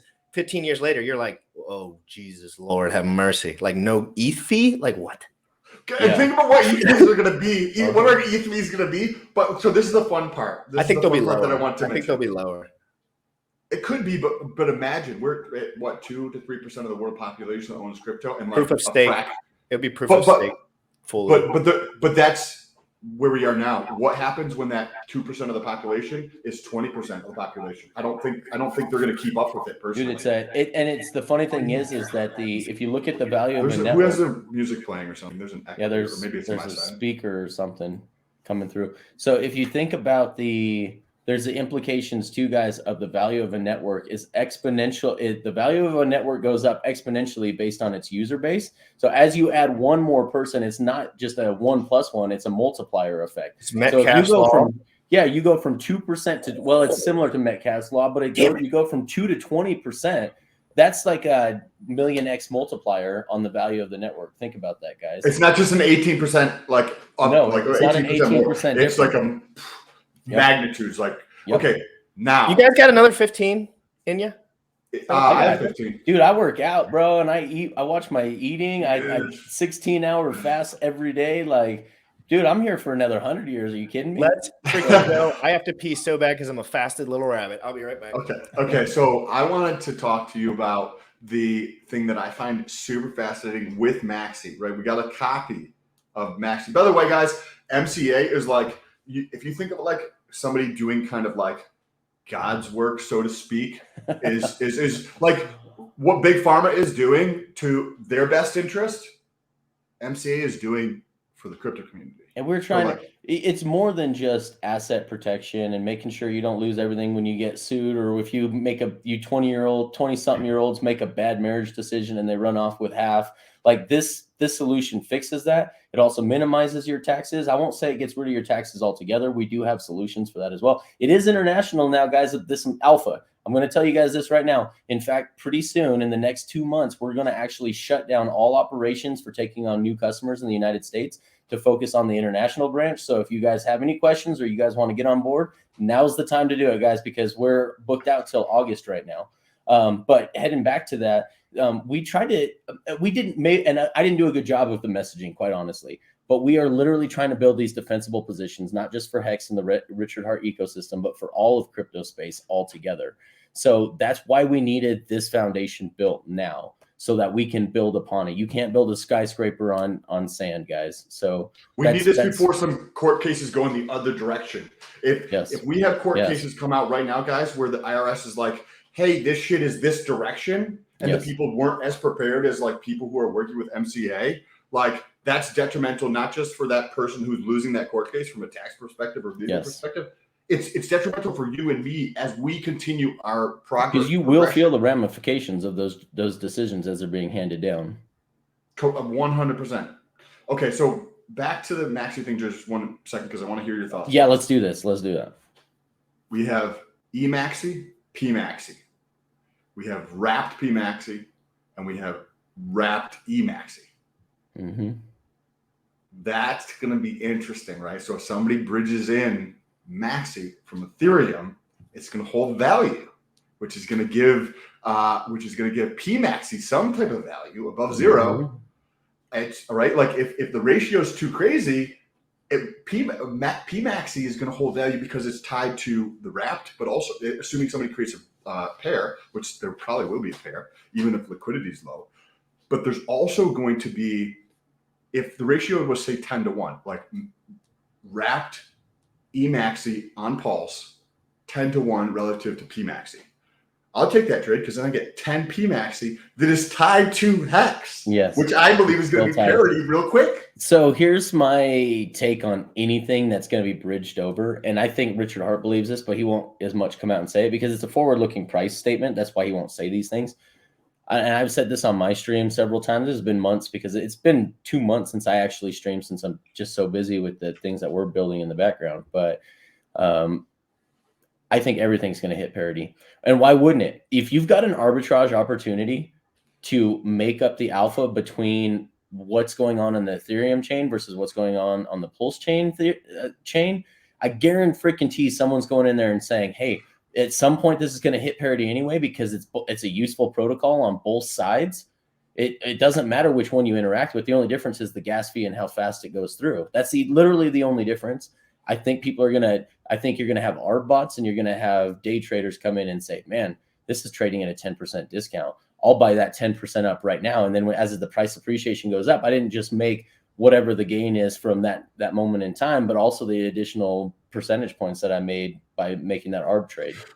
Okay, so what are your thoughts on a double wrap, right? We got Bitcoin wrapped into Ethereum, and then we were going to have a wrapped version Bitcoin of that from Ethereum copied on Pulse. I have not put a lot of thought into that.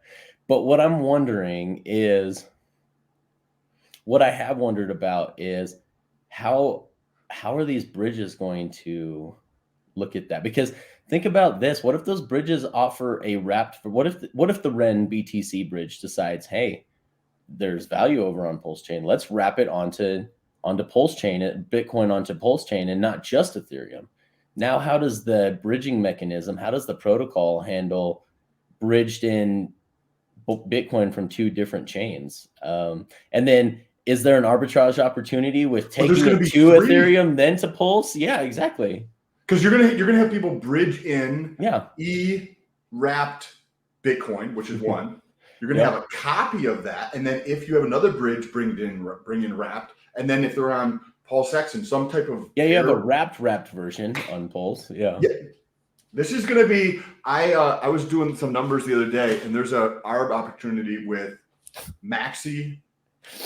I know the Maxi's not even an ARB opportunity. It's just a slap to the face. It's just an ARB to the face, dude. It's like if you're not ARBing this, you're not even alive at this point. This was something where how I like to explain ARBing is apples, oranges, and bananas. They all trade 1 to 1 to 1. Meaning, if I have 5 apples, I cannot in any way, shape, or form trade around here and come out with 6 apples.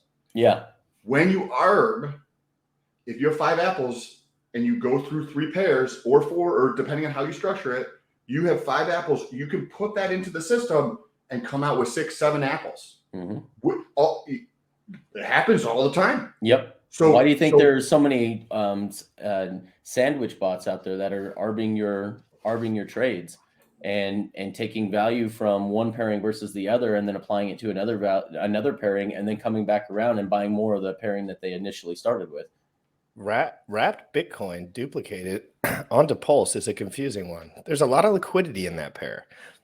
So maybe the AMM bot is going to harvest that and put a S load of Pulse liquidity in the PWBTC pair.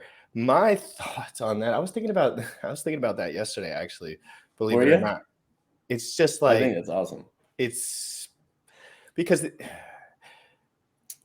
it's hard to say, it's really hard to say. Well, now you've got it. So look at this ARB opportunity, just to throw it out there. I don't know what it's going to look like. Markets are irrational, and markets can be irrational longer than you can be liquid. But if you have this P wrapped BTC, and it's trading for a discount versus wrapped BTC on Ethereum, so why wouldn't you buy, especially as the AMM bot, fixer bot comes in and changes the liquidity versus Ethereum and wrapped BTC, PWBTC now, and you were to make the right trade and bridge it back over and then make the trade on Ethereum and come back, you could double your Bitcoin. And I mean, not that I would hold that shitcoin anyway, but if you're going to be like, I can do this trade in 26 minutes and I get to double my bag, like you'll do that until you're not able to double your bag anymore. Yes, 100%. And you don't even consider the opposite direction too, because we're talking about. I didn't even think about going back.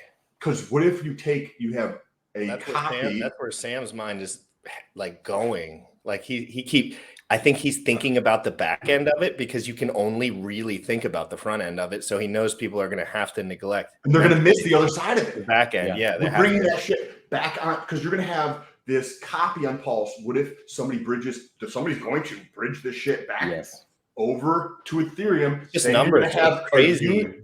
A uni. Numbers. It's so cool. I'm so excited. I would love a delay. I would love a delay so that my refi can go through and I have a lot more liquid capital. He says, I get why Sam can't sleep at night. On the contrary, Sam probably sleeps better than 99% of the people in the chat, because he focuses on sleep gains. And us bodybuilders love our sleep. We don't. That is our sacred. That's where you get the repair, man. It's where you need it. Imagine this, Kinetics, a world where you can go to bed early and comfortably without doing anything reckless at night, and wake up more aggressive and more clear than every single other person who constantly finds a reason to miss sleep, when it's the number one most important thing that a human being can do in this entire world. Now all you need to do is tell me, but wait, there's more, and then give me a price and a phone number to call. And no, I'm seriously, it right now. And I have. Wouldn't it be awesome if you could put on muscle and drop out that? Yes, exactly. Like when we're on, like when we do these next fitness challenges after all this stuff goes on, trust me, guys. If you knew the kind of information that we were given, it's a lot easier to give information on a webinar Telegram call than it is on here. Trust it's me, and we have information that would blow your mind, Kinetics. If you think that we're smart like this, we've been doing that for a decade. Yeah. KNTX. I have another decade. YouTube channel, which is not linked down below, but I'll share the link, or if Bullish wants to Please share do. the link, whatever. Where you know how DeFi is like a tiny fraction of the world, but it's like, holy shit, there's so much cool shit happening over here. And the opportunity of a lifetime, yeah. And the fitness community, there's peptides and compounds and things like that in the fitness community that I've been focusing on for a long time that like nobody knows about. Nobody's talking about. Nobody's talking about, and it's like really crazy stuff. Like this is as groundbreaking. Really? Yeah, this is a peptide. This is a peptide that literally reset. This is not my words. This is coming from. I read the research papers on this because I find it fascinating. This is a peptide that resets 1/3 of all human genes by more than 50%. Good genes, it increases the expression, so that's kind of like opening the door you can think of. Mm-hmm. And bad genes, it closes the door. The researchers are saying this, not me. What is the name of the peptide? GHKCU. It's already in your body. CU. Okay. And none of us are doctors of any sort or professionals. Yes. And you should consult with your doctor before you ever make a decision with anything you put into your body. Yeah. I've been watching these videos for a long time. Yeah. I got the shticks down, but yeah. You guys, have you ever used the website that Richard was discussing last Friday on our channel? Which, do you remember what it's called? I hate to say it was cringe. Yeah, it's examine.com. They look at all of the micro research of all this, because I'd love to hear what they have to say too. I don't believe everything you read on the internet, guys. So do your own due diligence outside of just one website. And research papers are often manipulated for the use of the person funding the research. Look who funded the research. So you have to understand, guys, even when you're diving into this research, you have to be super open-minded, because you have to know who's sponsoring the research. And Sam's done this for a decade. He doesn't even have to look at this shit. But like he knows, like just like immutable. Is it this? Is it that? Is it centralized? Blah, blah, blah, like you do in Hex, in crypto. And then it's the same thing over there, right, Sam? Yeah. Yeah. I'm reading this paper on these compounds called SARMs. And I'm going through, and they're talking about a SARM as some type of like hormone replacement therapy for testosterone for the androgen receptor.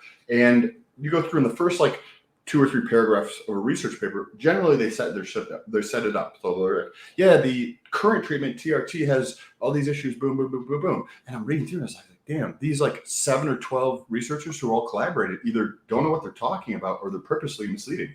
And by the time I got down to the bottom, where if it's a good research paper, they will disclose where the funding comes from. Yeah. Not everybody does. But this paper, they did disclose. And it's the company who makes the fucking product. Of course, they're going to be talking shit about the alternatives. Like it happens. You see it in what's happened with Big Pharma over the last year. You see this stuff happening all the time, all over the place. And a lot of people don't realize this. Like they don't understand. They realize it, Sam. You know how much effort we put into this? Politics, guys. You know how much effort we put into this, Sam? We've dedicated our whole life to searching for the truth because we're entrepreneurial young men. It's just not a position many others are in. Once you have children and families, sometimes the situations just don't, the stars just don't align because you have to show up for your family. And you can't always do 8 hours of research. Now, if you set up yourself properly, obviously in the future, you can make that a goal. But as for everyone in the chat, like I think the most important thing to do is like, if you're struggling in any way financially, like you have to get the extra fat off of your life in every single way. Not the body fat, but the people, the things. Mm-hmm. Obviously, kids are locked in. Court papers are locked in. But if you're a young man right now, you don't have to add to the plate. You can successfully learn before you make these life-altering decisions. And as far as we're talking about taxes, everything, today has been really, really helpful to everyone, to myself. This has been one of the best episodes that we've done so far. And I just say that because the fluidness of the conversation and the open-mindedness with the chat. I mean, this is what we need to do. Like me and Sam, we're going to try to change everything here. With the streaming, with the way people interpret information in this arena, because we can punch through a different barrier. And the honesty that you bring into the space. We don't want money. We don't even care. Yeah, we want to be successful in the future. Duh, we're going to be. Duh. But we care more about this, but that's the exact reason why we'll make so much money. Oh, absolutely. We care more about waking up every day. Me and Sam would sit here to the end of time to 100% figure out agree what's with that. actually going on and neglect some parts of our lives that maybe we don't find as important. And some people would think, yeah, I need to do this. I need to do that. I have to have kids by this age. I have to do this. And I'm like, I'm putting that on hold for 10 years. I have man work to do for me. And that's just the position that I'm in. And from the men that I was lucky enough to find Richard Hart and all these role models before I had a host of kids and a family. Yeah. How many people get hitched when they're 20 because their dad was like, it's a good idea, sonny boy. Yeah. And they're like, 100%. okay, like she's cute. I wanted to ask a quick, and on a little bit of a tangent, to go back to something that you just said very, very casually, that you're kind of like, you're the quarterback for, in terms of creating your own. I personally am not. I just brought the team together. I am not the quarterback. So. Isn't that what the quarterback? No, he's the GM. He's the GM. That's right. He's kind of like Sam doesn't know sports, but like a general manager. I don't the NFL, Sam would be the guy who goes out and gets the squaw. Yep. 100%. Perfect. Okay, cool. Well, I don't pay attention to sports at all. I actually imagine just for a second here, and then I want to hear what you're doing with this. Imagine if like all the money that was wasted on sports was like put to something productive in society. Like we're building further. We could solve a lot of problems. We could solve a lot. What about but it's not as entertaining. What so about I don't the know military if it would generate spending? that kind of money. Well, 100% there. The military spending probably dwarfs. I don't know. Do you think? I do. I don't know. There's a lot of sports. Because I know, but how many people work for the sports teams? Correct. A lot. I know, but that's good for you want people to work somewhere. Yeah, but what if they were doing something productive? Well, yeah, no one does anything productive. Well, see, the thing, no one ever does. At least sports. Here's what I'm going to say: at least sports produces goods and services, where the military doesn't. It steals taxpayer money to and it pays contractors to sign papers. Yes. In between making imaginary money to send across the world. Yeah. I didn't do anything. I just got. Thank you guys. So I used to work out with some military contractors, and they're just like, "Yep, just sent the whole little contract over," and it's just like you're like, and they're just like, whoopsie, like sent it over. That's why I couldn't stay there. I'm not saying now. I want to be very clear. I'm very pro-military. Family's all military. Me too. I thank you guys so much for your service out there. Appreciate you 100%. All. You guys are amazing. Yeah, if you don't have a military, if you don't have the biggest stick on the block, someone that does have the biggest stick on the block is going to go ahead and push you around. So I'm not saying it's something we don't need. I'm just saying it's the problem with government. The problem with government is it's never used wisely. So we've all been to a government building and walked in. First might be to like cut like federal spending in terms of not the military necessarily, but like the bureaucracy that is the federal government, like that should be like cut. You look. I don't even remember the statistic. I remember seeing the statistic somewhere that on any given government program out there, whether it be military, food stamps, whatever, only like 3 to 5 cents of every dollar actually helps the people that are supposed to be benefited from that money that was spent. Mm-hmm. So, Goodwill and all that shit. I remember my mom's like, pack the stuff up at Goodwill. I remember back when I was young, I looked up like 2 websites on Goodwill. I'm like, you're getting wrecked. Yeah. JR in the comments, I don't know if he's still here, but JR is in the Marine. So like I do appreciate and respect anybody who serves. And I'm not saying that there's any like, especially anybody who's in the police force is with like, especially if you're in New York or California, you have to deal with any of that BS. But completely respect you guys because takes a lot more courage to do that kind of stuff than like what I'm doing. Personally. Yeah, and I would fight for my country, even if I didn't believe what they were doing necessarily, if I had to. Bit finesse. Well, I'd fight for our country to not be communist. Well, we're fighting. CCP right now. is a good example of that right now. So they're taking over everything and they're winning hearts and minds over here, guys. That's the unfortunate thing. So you have an inroads into media, and you dangle that giant carrot in front of places like the NBA. They go woke on the CCP front, and they don't speak out against the atrocities. And you just be aware of those things, guys. Do your own research. Thank you guys. so much, Bitfinesse, for your support. Always, you are always rock star level, alpha male, Hexagon hodler. Yes, he is. He sure is. So, can you tell us about this banking project? Yes. So MCA is actually the backbone to this. It's the backbone to everything. It's a backbone to the Hex Investment Trust. HexInvestmentTrust.com, guys. HexInvestmentTrust.com. Any of you guys that are looking to diversify your net worth and or have, especially in my case, I have older boomer parents that don't want to learn how to handle their own keys, but they've got a 401k or an IRA and they want to be able to invest in it. HexInvestmentTrust.com. Get crypto type gains because it's tied to the underlying asset of Hex. That Hex will never be sold as per the trust documents. It is not possible without violation of the trust to ever sell. So we have essentially duplicated the OA, and we know what happens when you tie up the supply and the demand goes up. And by the way, this is at this point in time, it is in the private stage. So it's a 506C offering, must be an accredited investor. Inquire if you're not. How does sure. one become an accredited Exactly. investor? Yes, sir. Thank you very much for T-balling that one up for me. I appreciate that. So we have a firm. We have multiple firms actually that are they have fiduciary responsibility. They will not dox you. They will not release your information to anybody else, but they can go ahead and verify your assets and get you guys accredited. Now, in some cases, we just simply can't. Or I shouldn't say me, but because I'm not a CPA and I can't sign off on those things. But we do have teams. Brookhaven Tax out there can do this. So Brookhaven Tax out of Georgia, they're amazing. Then we've also got an AML KYC platform that is processing these to make sure that you're a good actor and follows the Patriot Act and blah, blah, blah, yada, yada, yada, all the fun stuff. But we can help you guys get accredited for those of you who think you are and you're not 100% certain. But can you...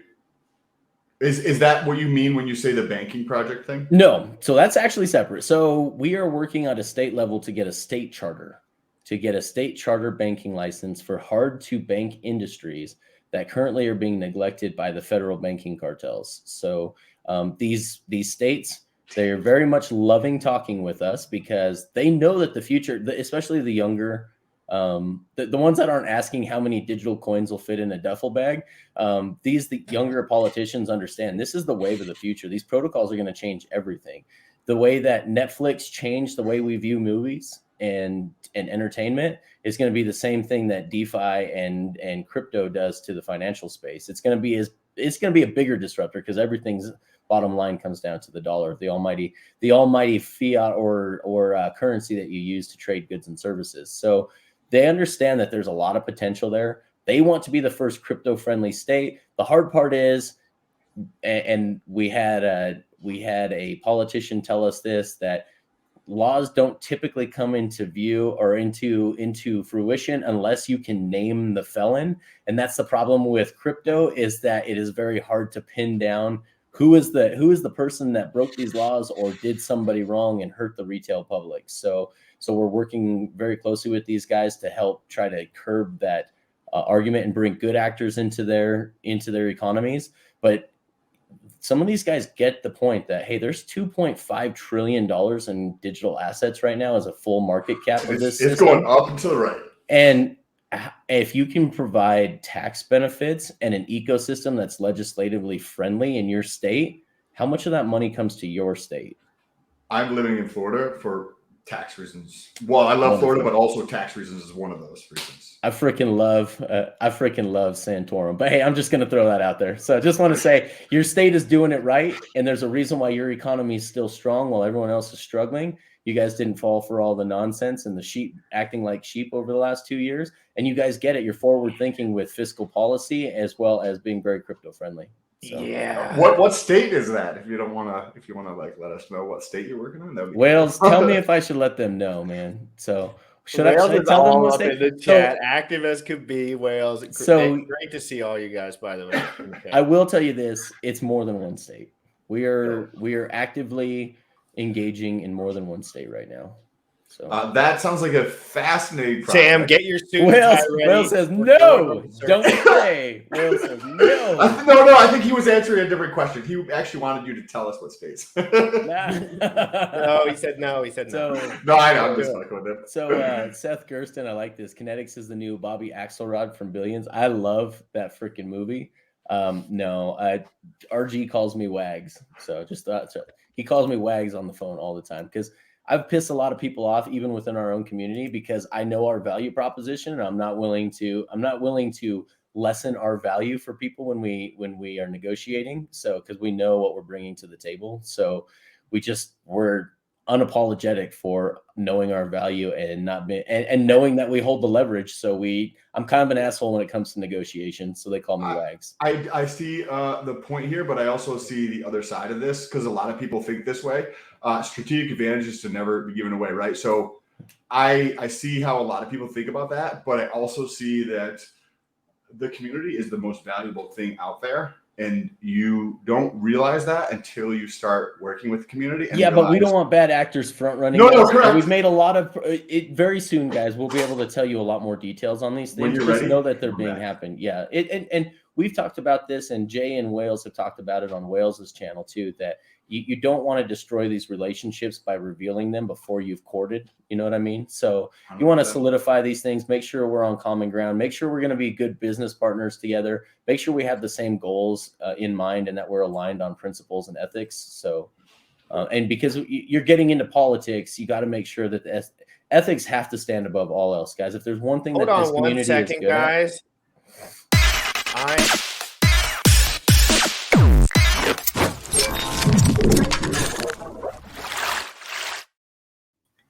Yeah, you kill me with that every time. I love it. How's everyone doing My today? boy Wales, thanks for coming on, brother. Oh no, Dude, you're always bringing Wales on right when I gotta go, dude. Well, dude, Yeah. Come I on. know. But you always got to go because why you got to go, bro? We got hex.com, baby. you need Come to on, retire, man. Sam, if you're not already. I don't know, man. Man, you got an extra room in the house. You're retired, bro. I'll come in there. I clean the outside. I'm good with the landscaping, all that shit, dude. I'm good at all that. I'm telling you, bro. I'm good at all that shit, dude. And I don't mind doing it too. Put my earbuds in, bro. I fucking get at it too, man. I'm just saying. I'm pitching it to everyone. Everyone's got a spare room in Hexico. I'm always like, you got a spare room, you got a shed, something, anything I could stream in, like. Yeah, right. I'm thinking about setting up a separate shop where I set up my studio in like the yard, but set up a separate shed type thing, but make it into like a tiny home, specifically for a studio because I think that would be a blast. Is that what you have? That's what I just built. So it's not done yet. So for those of you who knew that I was in insurance and helping do estate planning on the life insurance side for many, many years and being quarterbacked with the right people, being quarterbacked with the CPA and the tax advisor and the legal structure to make sure it was all set up correctly. That's how I knew this was the right play once these guys came forward and said, we do this for billionaires. So I guess you could say officially retired from insurance. I'm handing over the agent. I'm literally giving all the assets and the intellectual property of the business away just to step away so I can work on these other things full time. And in the meantime, until this gets done, it's taking contractors are a pain in the butt with all this helicopter money flying around right now. You can't get a contractor because everybody's doing work right now. Everybody's got a new bedroom they're adding or a house they're building or something, but this is a sneak peek of my she shed, as my wife likes to call it, that has been converted into a studio. Oh, that's exciting. I'm excited for you. So there you guys go. That's my she shed, as she calls it. So that's dope, dude. That's awesome that you have a man cave for streaming. You can get away so people aren't running up to you saying whatever they're saying, grabbing your leg or whatever. Yeah. Well, I literally just had someone from my office must not have known I was on a stream or something. The fact that I was ignoring them while they were in my ear over here was probably enough for them to realize, oh crap, he's busy right now. But they came to set an invoice on my desk, and so guys, I'm almost out. You've probably thought of the crypto space and how a insurance product could be created in the crypto space, and if you haven't, I'd like to hear your thoughts on that. Yes, because it's fascinating, right? Because you could create something that's far better, in my opinion, than what's happening. Yes. So this gets me giddy, dude. The finance nerd in me gets all giddy. I'm like, so once you have a bank and you have a private trust company that is the foundation for that bank, you know what else could happen? It's called an insurance company. And you know what you could really do? In my first stream, and a lot of people, sorry, I apologize for those of you who have heard it because I've said it multiple times, but the first stream I ever showed up on in the Hex community was when Captain RG3 just first started the Discourse Syndicate. And we were all during lockdowns, and I was in my office working, no customers because we had all the doors locked because it was the first week or so of the lockdowns. And he says, I want someone to come into the stream right now. Here's the link. That was the first time he ever posted the link. Said, I want you to come in here and I want you to tell me a real world use value for Hex. And I'm like, this is a no-brainer. I'm a life insurance estate building guy. So I got on and I said, these life insurance companies have to get yield 3 to 5% on an annual basis, have to offer these premiums they're receiving from people. And these premiums are not small. We're talking the multi-billions in some cases. Some of them have trillions of dollars of assets under management. They have to get a 3 to 5% yield just to beat inflation. Otherwise, they're losing money. They will overpay by billions for these real estate syndication deals so that they can fund this 3 to 5% growth. I said, what happens when they figure out that they can get 20, 40, 60% just by staking it and not having to fix toilets, man? I've been saying this every day for the last 60 days since I got into crypto. I was like, all these companies searching for a yield, they don't understand what is happening. They don't understand what is happening. And whales comes from the traditional finance space where, dude, 20% in 1 year is unreal unless there's someone driving tweets that is causing the price to go through the roof because of something they're doing on Twitter that's the SEC thinks is shady. And that's the only way you're getting that kind of yield in the real market. Or I say real market because it's the only one that really exists in the eyes of politics as of yet. So it will change soon. And so you believe the Hex could be like the foundational piece as the asset that insurance companies actually provide. Man, Wales, I wish I could tell him some of the things we're doing. So yes, absolutely. I think it could be the not just the foundation, but literally the bedrock below the foundation of what could be built financially in the future. As you guys move forward, I'm super excited. Let me help you out, brother. You need to go back and watch my early streams so you can understand what's actually going on now. All of this has been forecasted. We're just executing at this point. I'm excited to see what you guys are going to build. And when you guys get to the point where you're ready to talk about that in the marketplace, we'll make all the rounds and you guys seem to get it the best, especially you, Sam. Not saying anything, Jim Rat Crypto. Sam's my research coach, so it kind of makes sense. Yeah, well, I mean, I just love being able to spitball back and forth, and he knows the concepts we're talking about, and can even go into more depth on how those affect the variables around them. But I would love to give you guys, for when we can come out and say these things, even before I come out on my own channel, I will come on here and we'll talk about these things. You guys heard it here first. Producer Bullish, book it. Yes, Monica Moffitt Meals. I am anxious because there's so many good things. Yeah, let me explain something to everybody. This is the issue. This is a new world that's being built.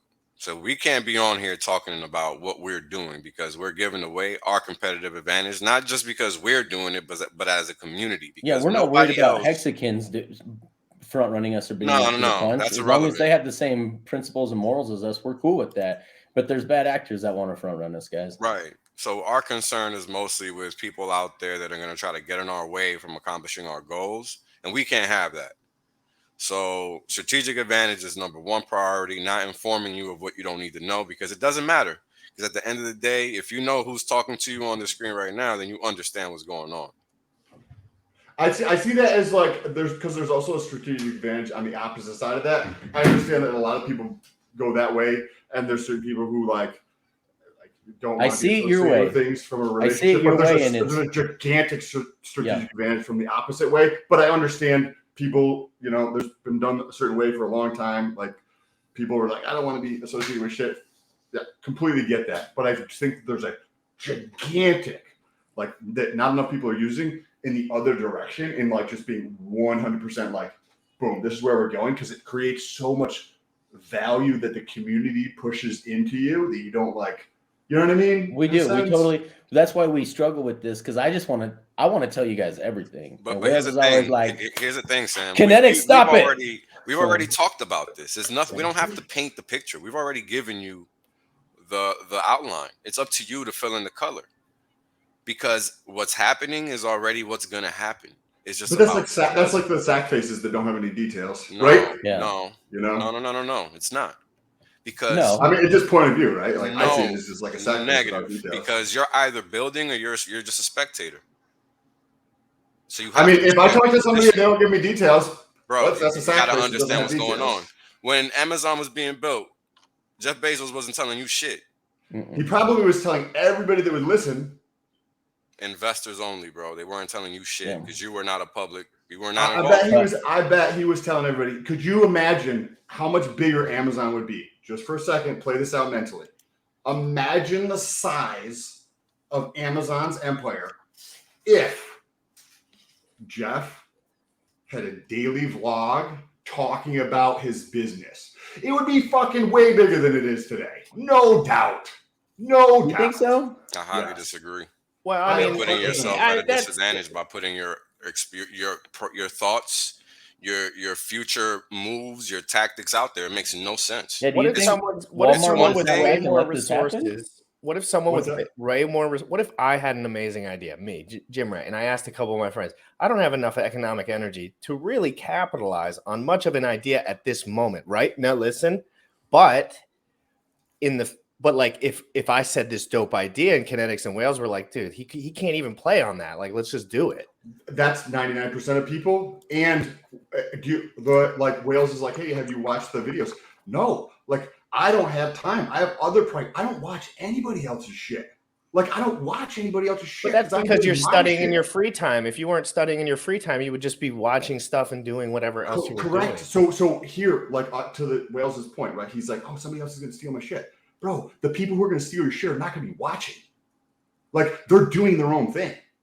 Like I have no idea what you're talking about because I don't watch your shit, but I also don't watch anybody else's. I think there's just a lot of variables to this that are I highly disagree because you don't know who's impossible to quantify. Time out. You don't know who's watching. To assume that the person that is watching is not the person that's going to take action is foolish. Period. Well, you just have to look at reality.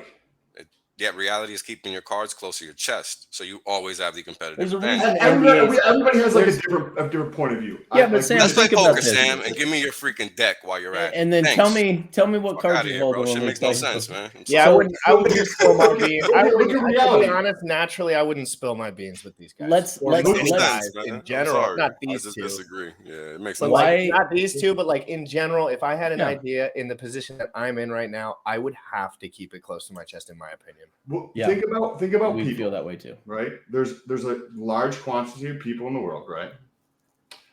You can share the best idea in the world with these people. There's only a tiny, teensy, itty bitty portion of the people in the world that are executors. And that's true. When you go through and when you share information, there's a dialogue. And if it's a pre-recorded thing, cool. Then you get dialogue in the sense of like people DMing you or comments, which allows you to flesh out that idea so it's even better, right, going forward. But there's only a teeny portion of the population that's ever going to execute on something. You know, it's a really good example of not giving away all the alpha and succeeding is building Hex. Richard Hart built Hex and then released it. He didn't tell people along the way, here's what we're building and here's how we're going to change that. So I think that's a real world example of not telegraphing your moves too early, but still creating excitement within the community that you're building. Sam, do you know how many copycat hexes there are? Do you know how many? But what the other side is like, what would have happened if he did share what he was doing? Right? Maybe we would have a number. I mean, think, how can you do better than number 3 market cap best asset ever created? It's not number 3, but like the point, yes, it could be number 1. The market cap, it is number 3. Well, you have to in terms of your mind or in terms of like the reality of the world? If you take two numbers, Sam, and time out. multiply them. Sam, we're Market gonna cap stop is you two right numbers here. Hold on, multiplied Jim. Right, together. I got you. We're gonna stop you right here. What's the definition of market cap? Two numbers Well, multiplied by each here's other. here's the thing. When we talk about market We cap, need are the you definition talking of market cap, sir. That's all when we're you? asking for here. So what are you? I'm going to ask you a question to clarify what you're asking.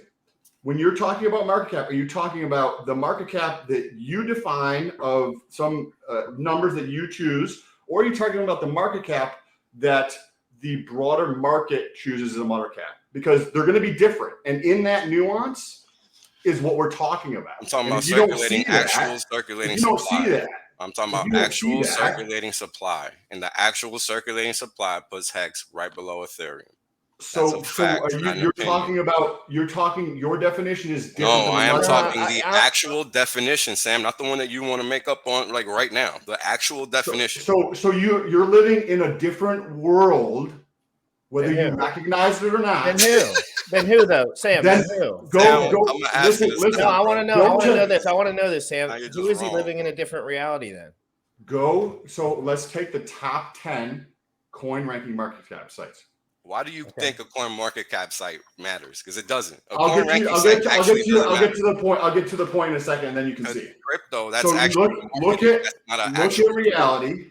Look at reality. The in reality crypto. is that a coin ranking site is That- a marketing tool. It is not a tool for investors to make money from. Sam, you're new. You need to understand that. So, bro, like it's so obvious, and that you're not seeing this. Where do So noobs what does go? that tell you, Where, bro? where That do- tells where you do that noobs Hex go? is being Bro, gatekept. where do noobs go? Where do noobs go? Where do noobs go? They go to these fucking wherever sites they that end you up, understand bro. are trash. They go to wherever they end up. You don't know where they go. There's a boatload of traffic that goes to these sites. What does Okay, that sure. mean? What does that mean in those people's eyes? We've In your also eyes seen is sites different. get listed. We've seen coins get listed that get wrecked, Means nothing, man. ruined, destroyed Correct. forever. That's what those Once sites they are got- for. I know It coins that means got listed nothing. on Coinbase, and that was the last day they survived. What you want to understand is that your definition of whatever you want to define as market cap, Bro, it's Can the be- definition. can be Nobody here different. is changing it but you. This is it. The Can you're be right. different. I agree with him. The market cap is multiply the number of shares by the value of each share. Okay, If I so- came so- out with a Scott off it, oh Jesus! If I came out with a I'll be back, guys. I gotta get a delivery. Be right back. okay, if I came out with a coin and it had one in KNTX bought $1 of it and I had 1 million of it, what would it be worth? $1. Well, it'd be $1 million market cap. The market cap would be 1 million. And I could post it. I just went on Deck Screener. RuneScape coin was on there for 426 billion market cap. So here's the thing. What definition is correct? The one that you want to purport or the one that society believes? The one that like Wales is trying to say, like he's like saying that this is the market cap, the same thing that you're saying, right, GRC? So yes, I'm not saying that what you guys believe is incorrect. That is what you guys believe. That is not necessarily what the rest of the marketplace believes. And if you don't see that nuance, like what am I? I'm like trying to show you. I just think they're getting fooled in a direction. They're just being led to death. Which could be true. That doesn't mean like look at half the fucking population over the last 2 years. Oh, I see leaving the Sam propaganda that comes broke out of the all media. day long. I see 99% of people broke, ruined, destroyed. Why? Because they don't know what the fuck they're doing. What are they looking at? Coin market cap. So okay, cool. Now we're getting somewhere. Now you need to go through and change that. And just instead of trying to call them idiots, if you're trying to get somebody to understand your point of view, you need to understand how they think. Why can't we just make the market cap site? It's easier, Sam. It's If that's what easier. you want, but then you got to get traffic to the site. Yeah, we can. Dude, have you seen what we're doing here? What? Have you seen a community like this in your entire life? Why hasn't I somebody quit come my out? job So- 60 days ago with no income to start doing this because this is the greatest entrepreneurial opportunity that I've ever seen in my life. This Hexboy highlights this perfectly. The definition in your mind and in Wales' mind is different, just like your goals are different than KNTX, that are different than mine. The definition in the broader marketplace is different than what his is and yours are.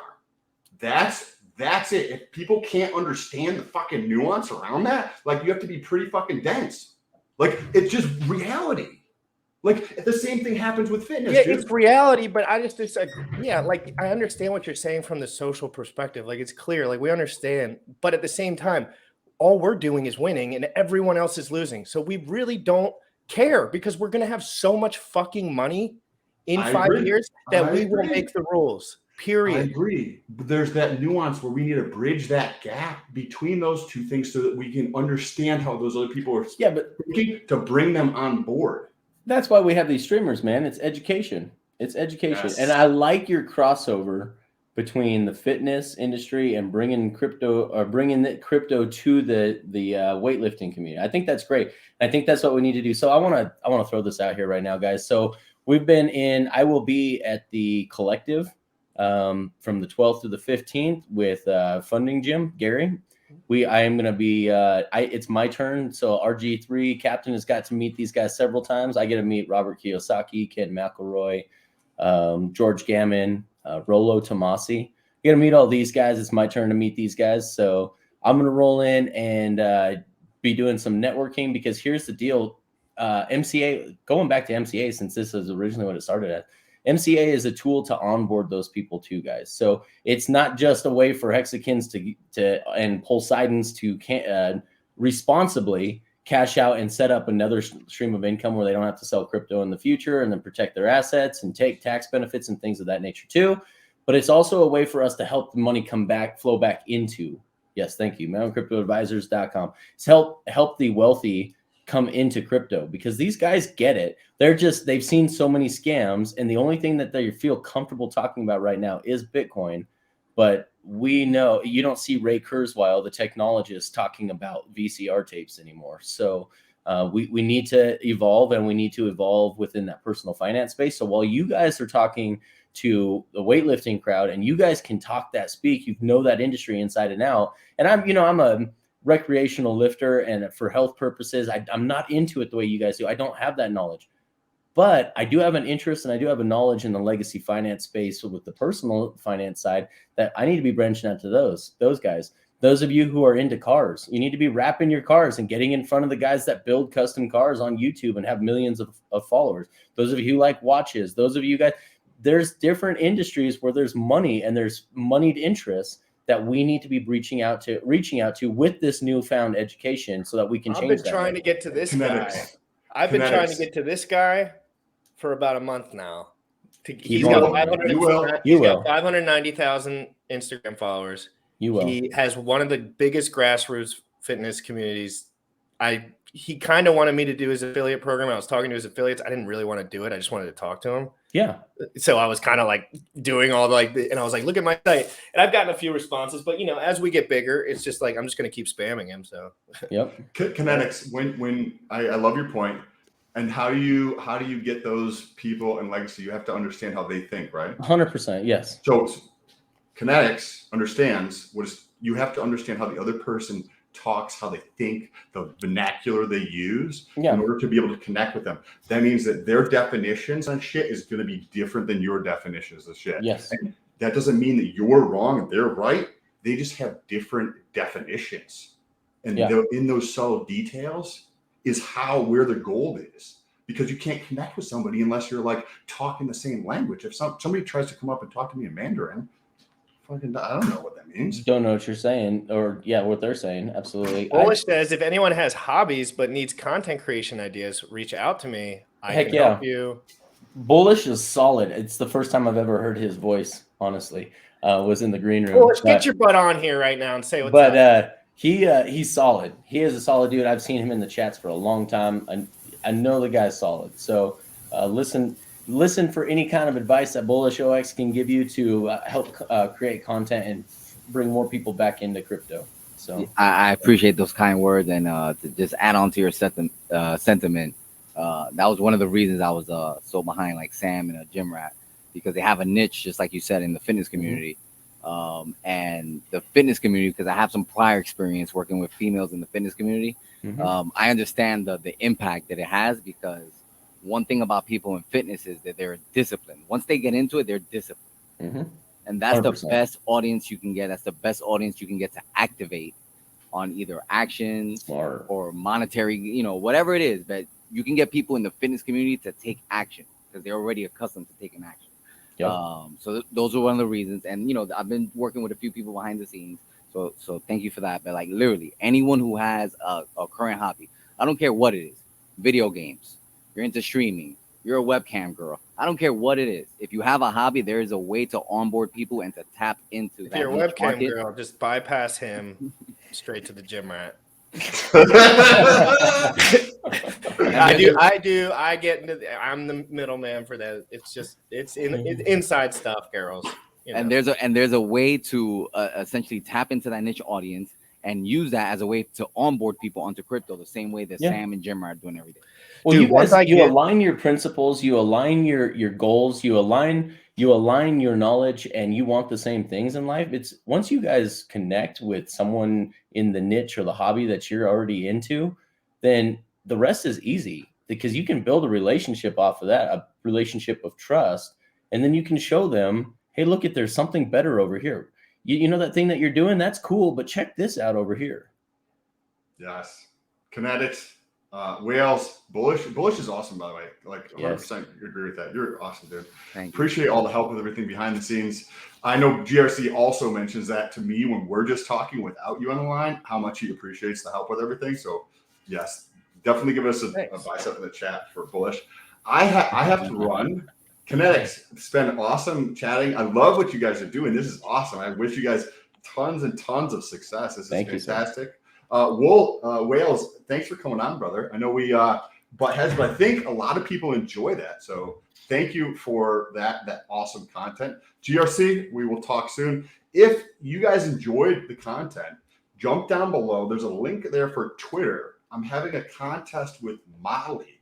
And Motley actually mentioned that if I get more followers than him, by the end of the fitness challenge, get 50,000 hacks. I got to clarify if that's e-hacks because then that'll be a copy. A pulse chain, it can be 100,000 hacks. So if you want to help me, right, it's basically David versus Goliath, right? Yeah. 14,000 versus 2,600, right? Like David versus Goliath. The only way I have a chance of beating him is with your guys' help. So if you want to help out, if you enjoy this, jump down below. Tag me, follow, appreciate the help. Appreciate you guys, and I love you guys. I'll talk to you soon. Peace out, brother. Peace out, guys. Soon enough, Sam. No worries. Yes, sir. Good chat with you, brother. Since you invited me up, let me take this opportunity to do some shameless plugs. So guys, just a reminder, whenever it is that Pulse Chain launches, whatever day, whatever time, keep in mind we have a 24-hour live stream coming up whenever that happens. 24 hours. Everyone's invited. You can hop on. You can hop off. We're going to be talking about Pulse Chain. We're going to be talking about Pulse X. Love it. What people are doing, strategy, the whole 9 yards. So don't forget, just keep in mind, whenever that happens, tune in to Crypto in the Morning, Crypto in the Evening, whatever time that ends up being, and tune in for that. And also remember, we have a Crypto Fitness Challenge going on right now. So I'm just going to run this promo just to like reset the room a little bit and continue the conversation.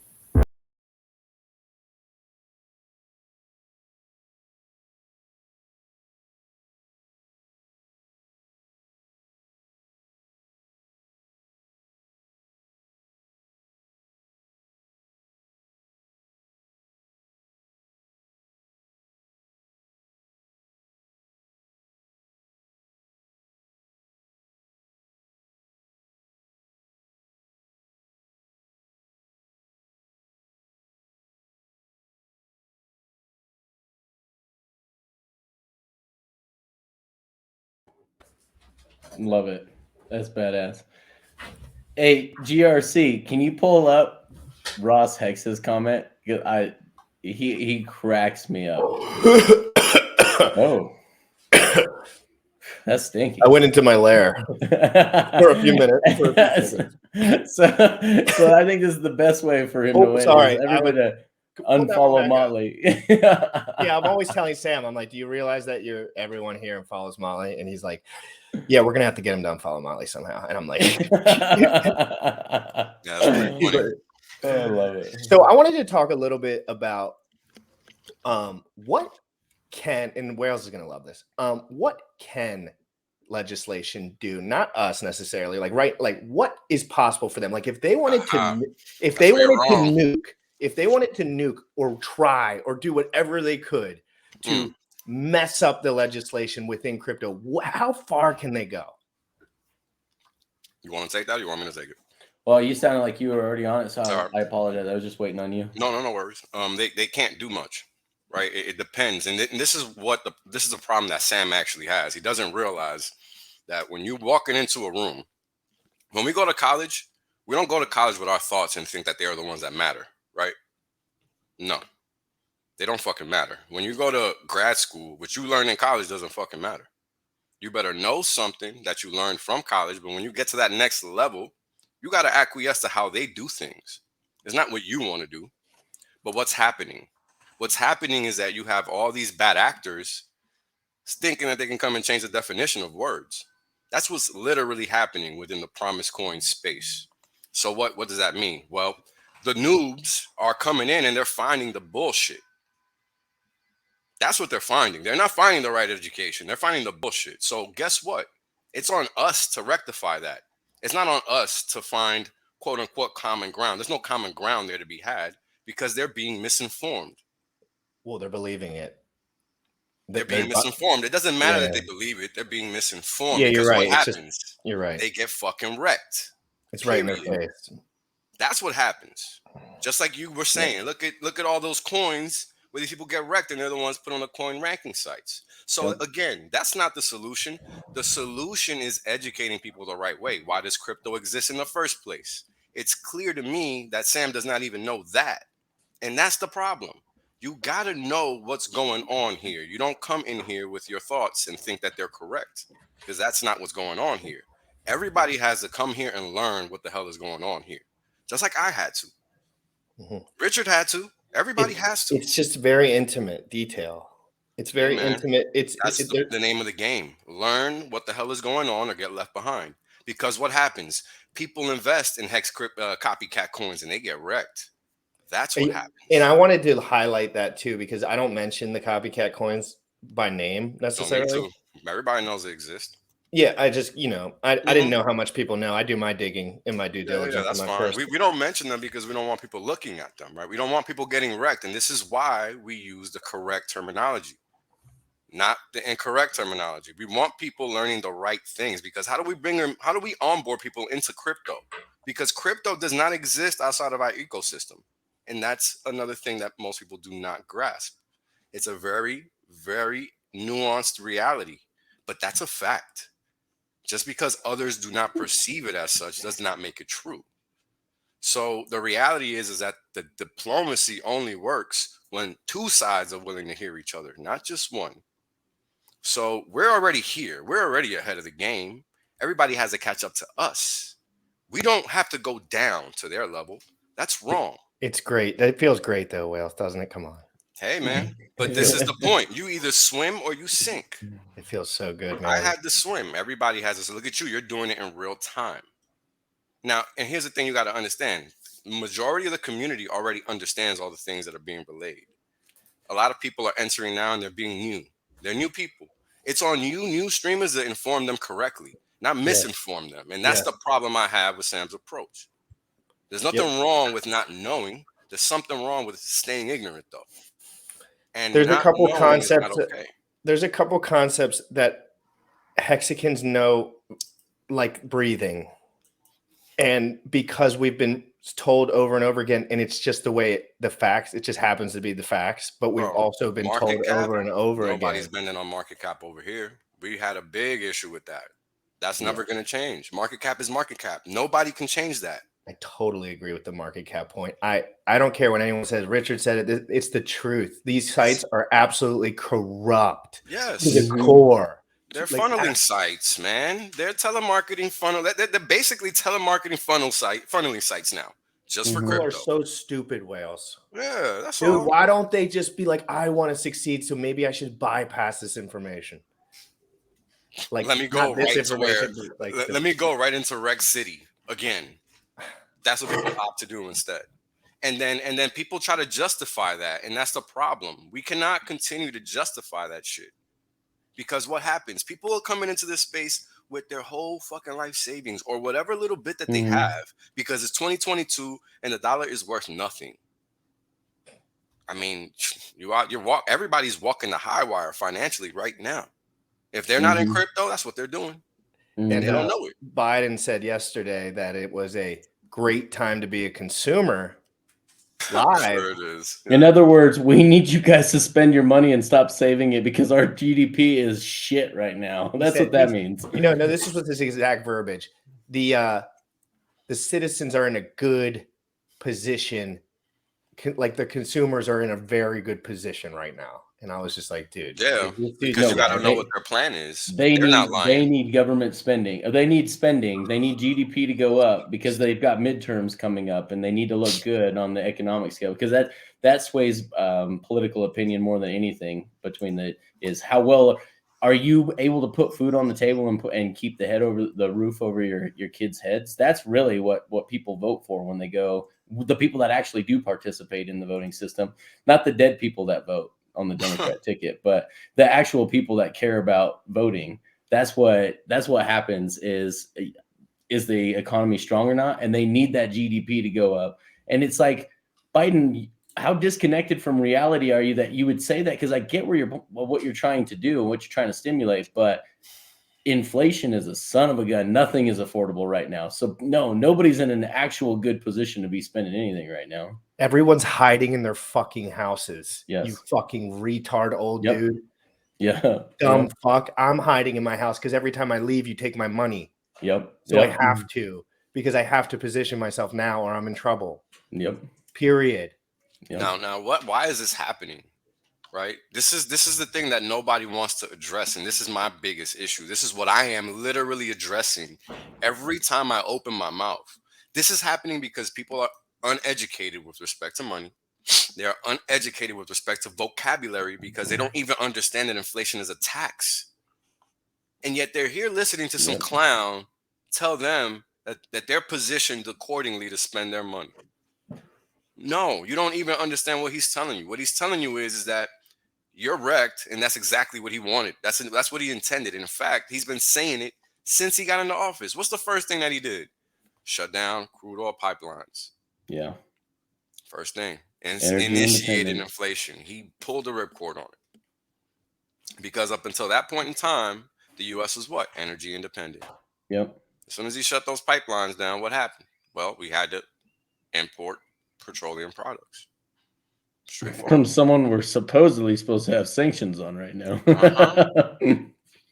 Just one of the many players, right? But again, this conversation has digressed from MCA, and I got a lot of stuff that I got to do. So you guys, I love these macroeconomic stocks, but man, we got some big contracts to put into place today. So I gotta get to work. Got work that we gotta do. I got some real work I gotta get guys, done. Well, I'm going to end the show here, but this absolutely been jam-packed with good stuff. Guys, we got a lot of good stuff going on, and I promise you two, whatever you're doing, I'm here for you, and I'm going to push as hard as I can doing what I'm doing, as hard as I possibly can. I appreciate everything you're doing, man. This is awesome. I love your stream. I love your positivity.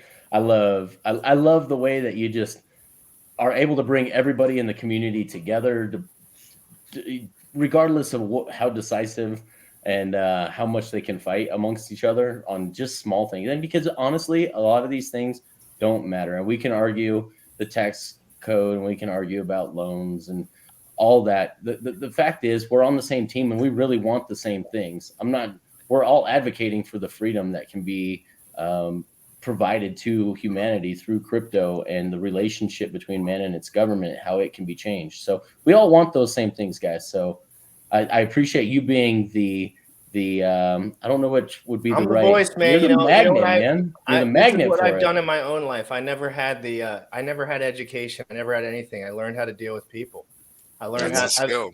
I learned how to survive as a 5'8", 128-pound male in an environment that was not horrible, but you know what I mean? Like I had to make it happen. Yep. I just had to stay up. You know what I mean? Like Live. what up, Marie? Well, before you sign off, I want to give you your flowers, Kinetic. I've been asking questions. You know what I'm talking about.